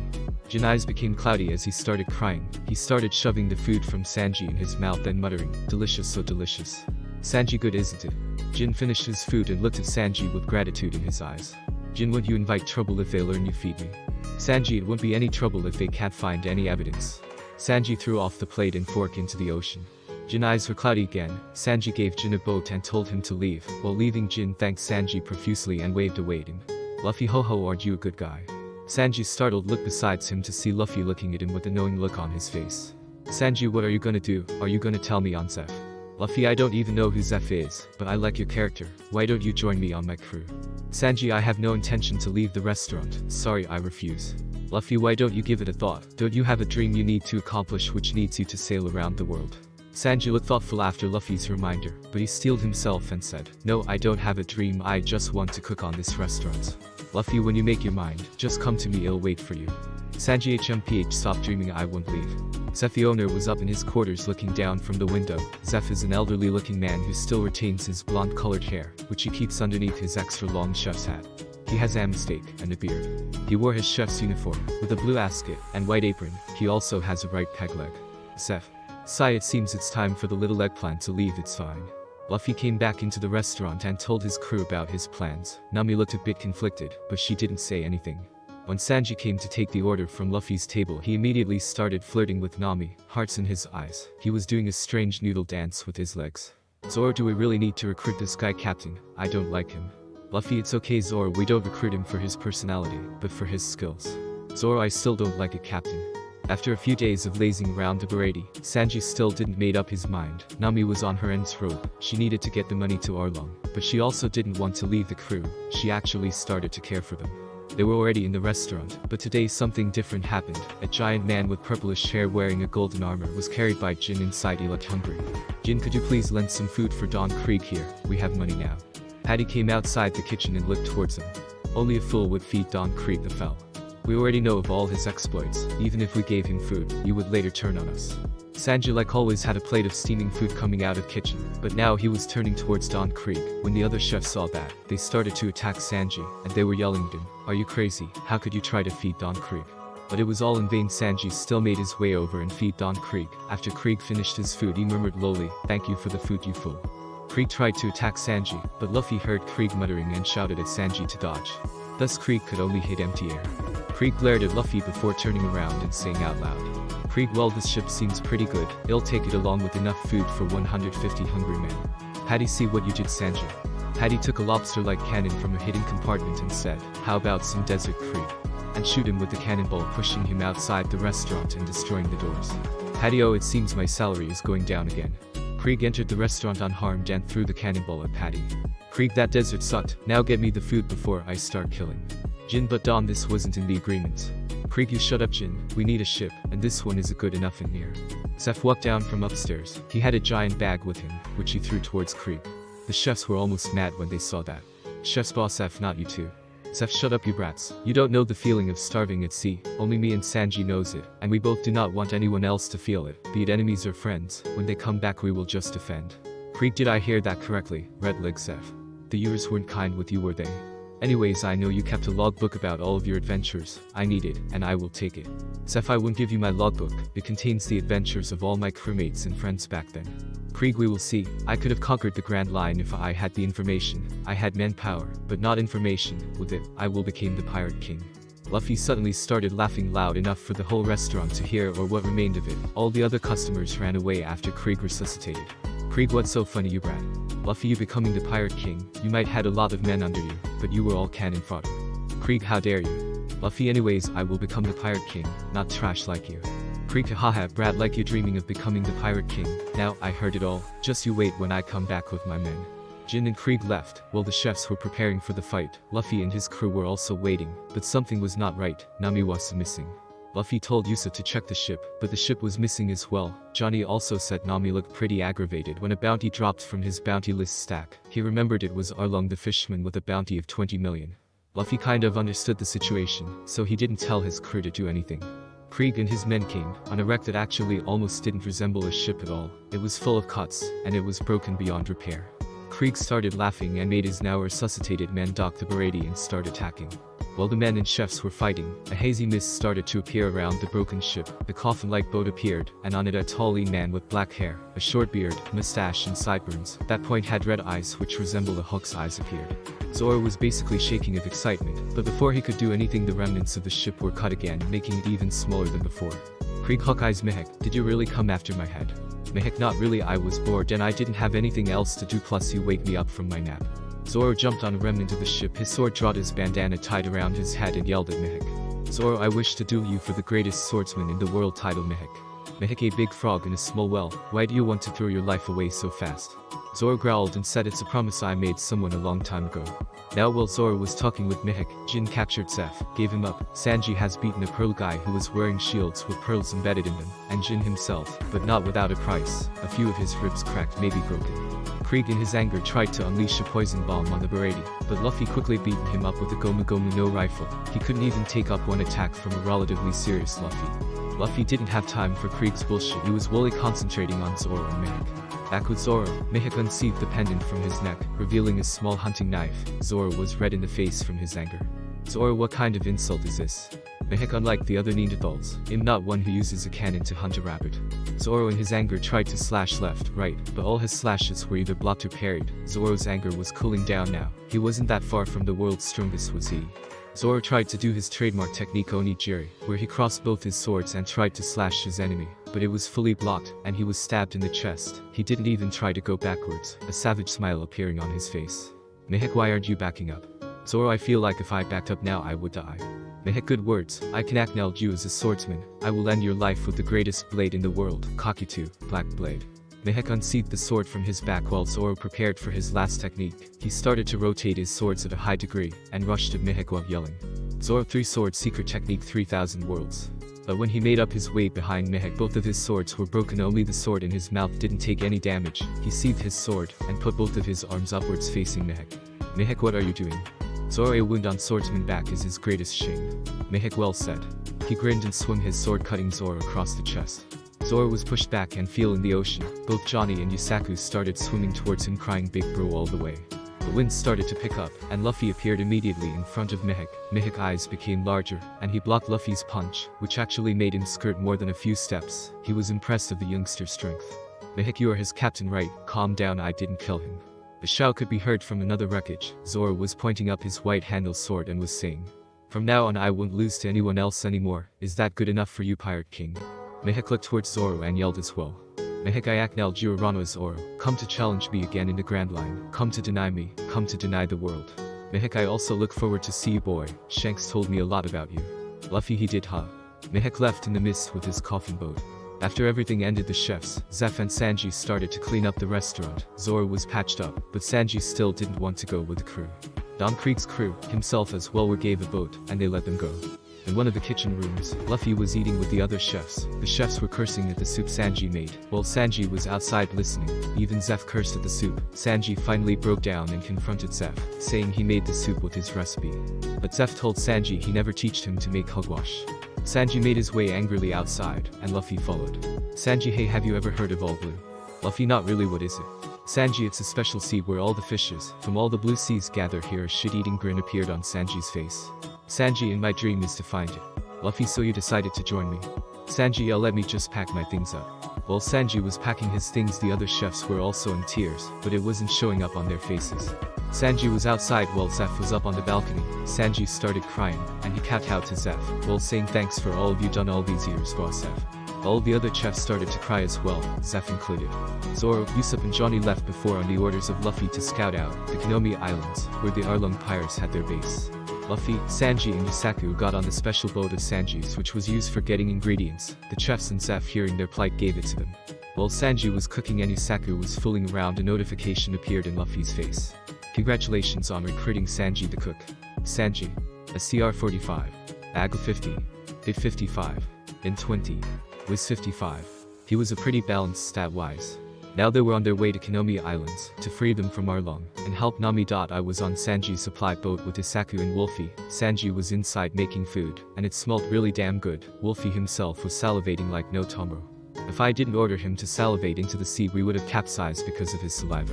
Sanji was inside cooking his famous dishes. Yusaku was fooling around, and well, I was just waiting, but suddenly I felt something under the water. It seemed like it was a sea king, but what came out of water wasn't as intimidating as it was supposed to be. It was just a cow sea king, and it actually looked pretty cute. Sanji came out with the food balanced on his arms, and the Sea King started to salivate. Sanji put down the food and lighted a cigarette, while he looked at the Sea King cow and said, Sanji wants some food as well, big guy.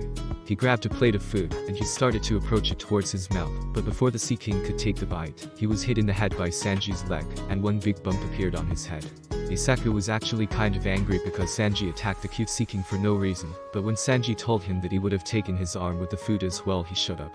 The cow was actually starting to get angry after he got hit, but one hit from me gave him another big bump, and with tears in his eyes he left. 3 men and a wolf were eating on a supply boat, and when I firstly put Sanji's dish in my mouth, I could say, this man knew how to damn cook. His stats were also pretty balanced. He was a really good addition to the crew. I also decided after I helped Nami out with her problem, I would start training the whole crew. They needed some techniques, and based on their stats, I would give them some Rocky Shiki. After quite a while we found our way to Konomi Island. We docked at what used to be a village, I think. Everything was destroyed, debris everywhere, no sight of humans or fishermen. We made our way into the island. But on the other parts of the island, different things were happening. Zoro was fighting fishermen, while Usopp, which he was found by Nami's sister Najiko, was sniping Arlong, who was ready to kill a man named Genzo.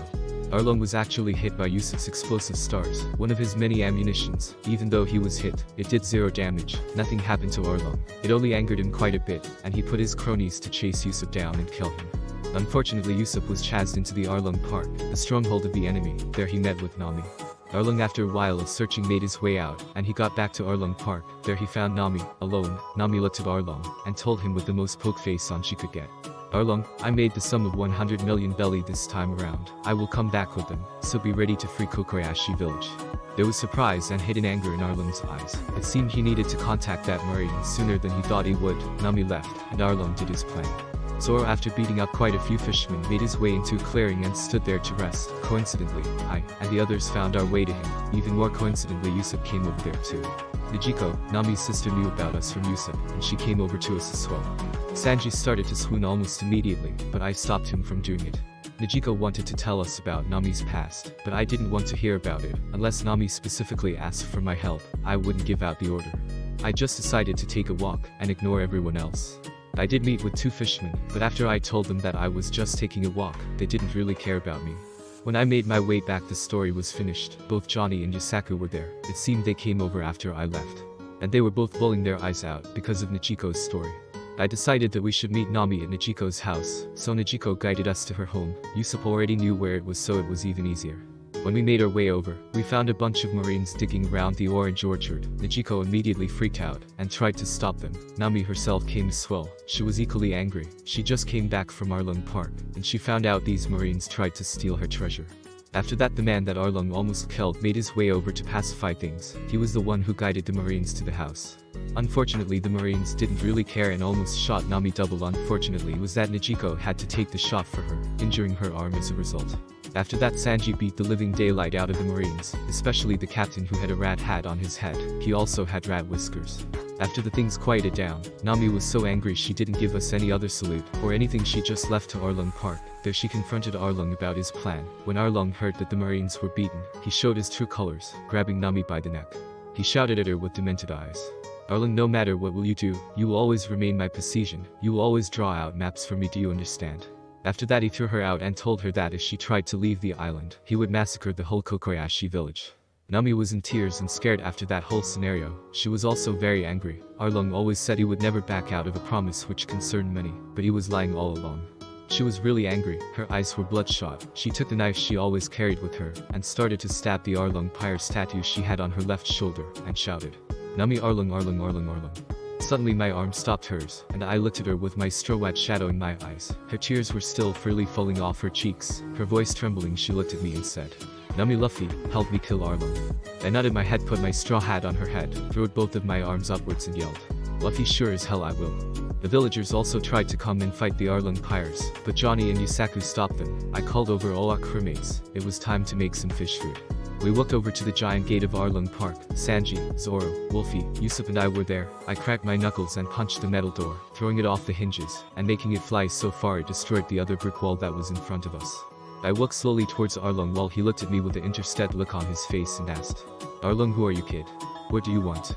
I ignored him till I was nearly in front of his face, and punched him so hard he was going trough the destroyed brick wall, and into the forest going trough trees, most of them going down after his back hit the trunk. I looked towards the other fishermen and I yelled, "Then Winky D, Luffy and I will take Nami away from you all." While I shouted, Arlong made his way back to the park. His face was quite badly beaten, and his nose was crooked from the punch. He was also bleeding from the mouth. When his lieutenant saw his state, they almost immediately tried to attack me, but Zoro, Sanji, Wolfie and Usopp stopped them. Zoro engaged Hatchin, an octopus fisherman. Hatchin, being an octopus fisherman, has 8 appendages, 6 arms and 2 legs, and an octopus-like face. He has pink skin and gray hair styled with 5 spikes dot. He has a muscular build that has suction cups on his 6 arms, which he can use to cling onto walls. Hatchin has a tattoo in the shape of a sun on his forehead. Sanji engaged Karubi. Karubi has the typical appearance of a martial artist with a dark blue guy, a black belt, and his hair is tied into a straight ponytail. He also has a sun tattoo on the right side of the chest. Usopp and Wolfie engaged Choo-Choo is muscular, blue-skinned, and has thick lips. His Arlong Pyre's tattoo is seen on his right shoulder.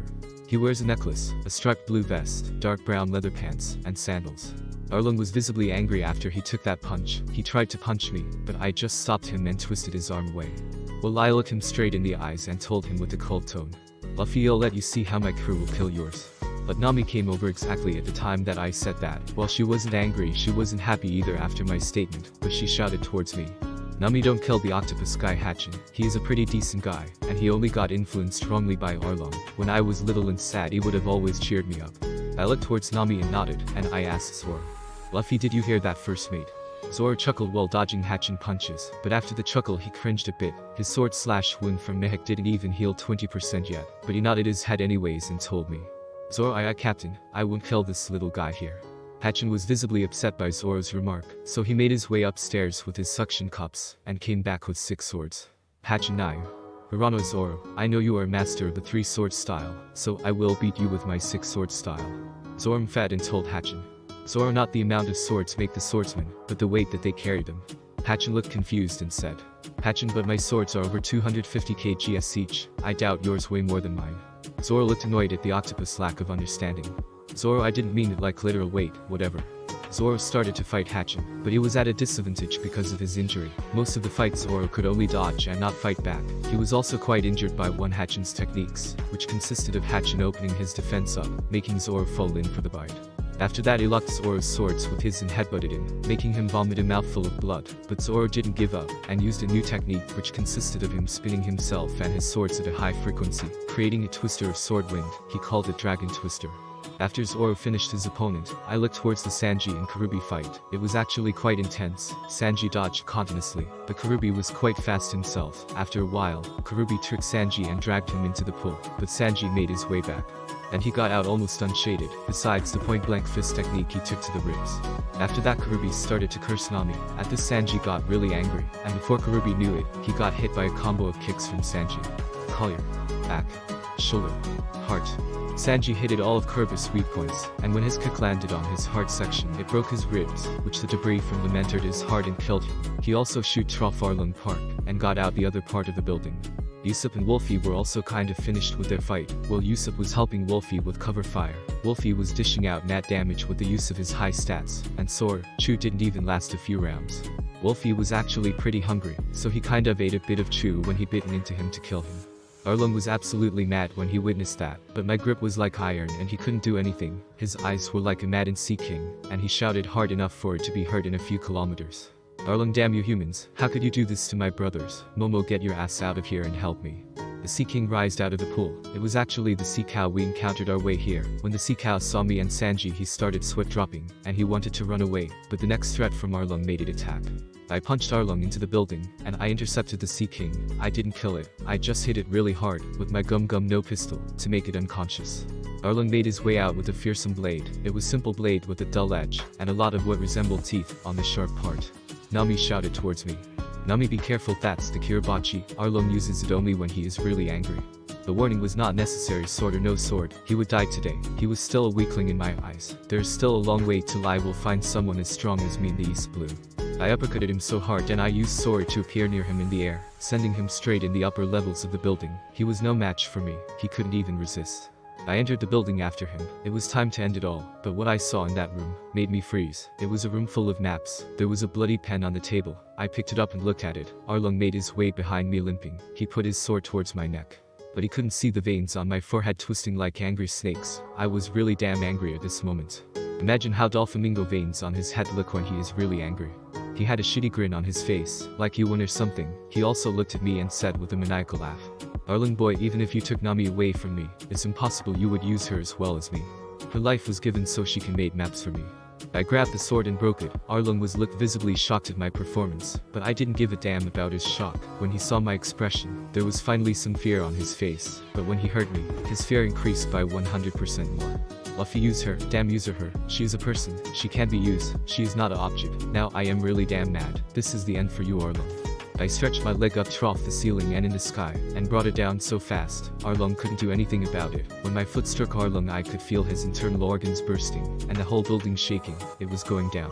The building collapsed, and I made my way out of the rubble. Nami had a big smile on her face, but there were still tears pouring out of her eyes. I looked towards her and said, Luffy, Nami, you are my Nakama. Nami just nodded, and a notification screen appeared in my face. Congratulations on finally recruiting Nami the Navigator. Nami, SCR-10, Agile 20, Bit 15, Bit 175, WIS 100. My job at the Konomi Island were done, but the villagers were hell-bent on partying after the tyrants were cleared out, so we had quite a big party. Usopp was telling his stories, Sanji was flirting a bit, Zoro had his wound checked out and healed by a proper doctor. And after that he started to drink sake. I kinda lost myself after I started to find a piece of food, and I found myself near a grave. The guy who took the Marines to Nami's home was there pouring some wine over the grave, now that I was looking better at him. He was wearing a brown military uniform, and on his military hat was a pinwheel. But he removed the pinwheel and he put it near the grave. He turned towards me and said, Genzo, you could say I'm Nami's foster father, what are you doing here? Luffy, well, I was searching for something, and I got lost. My condolences, by the way, he was buried here. Genzo sighed, it's Nami's mother Belmir. After that, Genzo started to tell me the story of how Belmir was a retired marine, how she found Nami in Nijiko, and how she ended with a bullet through her chest, because she didn't have enough money to pay for her herself and her daughters, when Arlong took over the island.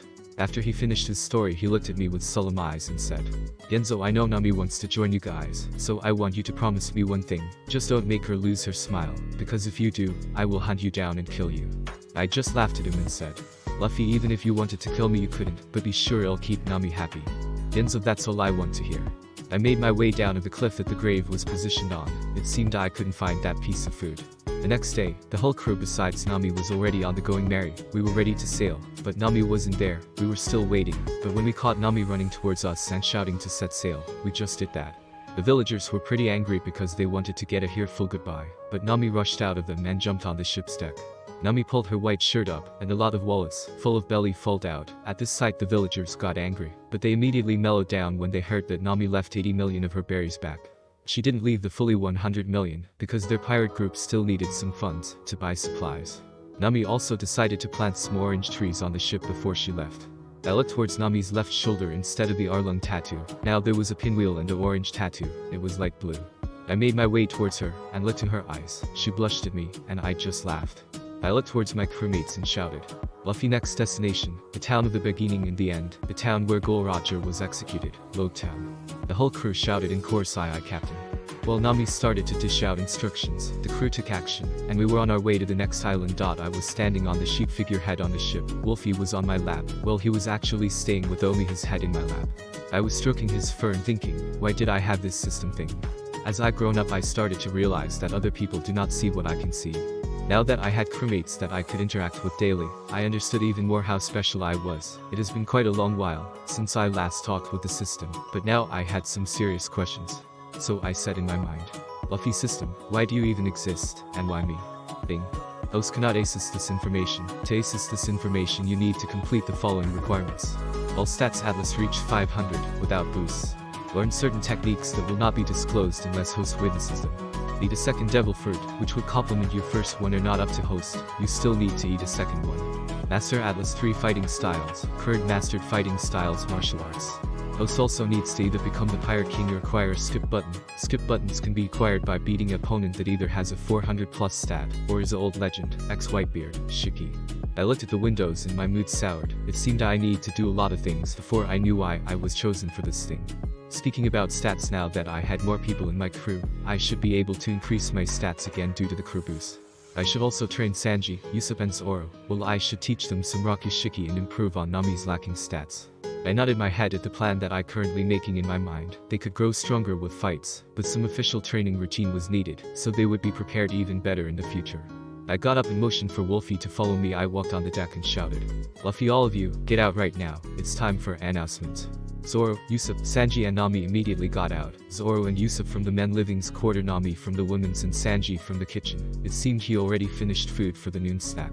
I looked at all of their faces and said with a low tone, "Luffy, even though you are strong, the Grand Line is not an ocean that can be underestimated, so from now on I will start to train you every day." Zoro had excited look in his eyes. Usopp's legs started to shake, and Sanji had intrigued look in his eyes. Nami looked like she also wanted to become stronger. It seemed the Arlong episode made her quenching for strength, so that she wouldn't be helpless against anyone else we would encounter on our journey. I nodded my head at them before giving Usopp a dark look and petted Wolfie's head. Usopp will need 1v1 sessions with Wolfie in the future. Usopp shuddered at my look, and it seemed like he was reading my thoughts. I started talking about the training to make them feel what they were up to. "Luffy, from now on every day for at least 3 hours a day we will do some sparring, normal training, and I will also impart some techniques to you." Luffy, firstly for Zoro, you will train your muscles with weights and spar with Sanji. I will also teach you 2 techniques which will be useful for you no matter the situation. I also wish that all of you will learn these techniques. As for the other that I will show you, they can be learned voluntarily if you ask me to teach them to you. I started by using shade. They couldn't believe their eyes when they saw me teleporting around the ship, and their eyes literally popped out of their sockets when they saw me take flight with Skywalk. I explained them the basics of the techniques, while also giving Sanji and Usopp their training regimes. Usopp ultimate cried when he heard he have to spar with Wolfie. As for Nami, she has to do normal training without weights to consolidate her foundation and increase her strength before she would be able to learn the techniques. Before leaving, I also showed them Shigi, Rinkaku and Kami. Usopp and Nami also wanted to learn Kami, while Sanji wanted to learn Rinkaku, so I teach them the basics for all of them. Once the basics were mastered, the only thing needed to fuel the Rocky Shiki was inner strength. I left them to their own devices, while I opened up my status screen, which I didn't open in quite a while. Beep. Minky D. Luffy. A CR 121. Bag 125. Did 153. Int 105. Was 125. I still quite remembered my own stats from the last time I opened my status. I was actually quite impressed they increased. It seemed the crew boost wasn't to be taken lightly. After I left on island, it was almost impossible for me to forcefully increase my stats anymore. Unless I fought with someone equally strong, but now somehow my stats could increase. Even though the increase was so small it couldn't be mentioned. In close fights, it would still be the deciding factor. If at one more point in STR AGL, my staff skills didn't increase, while I was already a martial arts master. Since I needed to master 2 more forms of combat to unlock one of the requirements for the information I needed to know, I decided to repick my old staff I left around in the boat. All the things on the boats were moved on the ship, so I could find the staff after a little while. I also noticed the boost thing when I saw the 500 stats, what were actually boosts. I didn't really understand the term, so I asked the system. Thing. Boosts are rather known as transformations, or stat increasing techniques, are techniques that can be either learned by everyone, or techniques that can only be learned by people with different kinds of devil fruits. Those can learn boosts, but the system won't help hosts to learn them. Once you fully learn how to use a boost, the system will hasten its mastery. I nodded at the explanation. It seemed I could get a transformation of some kind. Since I was made of rubber, the transformation had to do with my rubber body properties. I thought about it for a while, but I couldn't quite grasp what should I do about it. Maybe after a longer while I could truly understand what I could do with my body besides stretching it. While others were training, after I finished picking up my staff and organizing my thoughts, I wasn't slacking either. I decided to do some normal training, but with weights tied to my arms and legs. Push-ups, sit-ups, crunches, all kind of exercises. As for the weights, I used some huge dumbbells I found in the crow nest. It seemed they were Zoro's. After a while of training I checked up on my crewmates. It seemed they were also done with their training. In special Zoro and Sanji, Zoro learned a bit how to use shave, but it was really awkwardly used while he didn't have any progress with moonwalk. Sanji could use sword, moonwalk and rinkaku, but they were really unpolished and slow. I guess Sanji could understand these techniques better, because all of them were related to legs. Usopp and Nami also made some improvements, but both of them didn't really learn any of the Rakushiki. Their body foundations were still too weak, but all in all we all improved quite a bit. I decided to open the crew window to see all my crewmate stats. Bing. Urano Zoro. A CR 65. AGL 55. Bit 80. In 20. Wiz 55. Usopp. A CR 18. AGL 20. Bit 28. In 75. Wiz 90.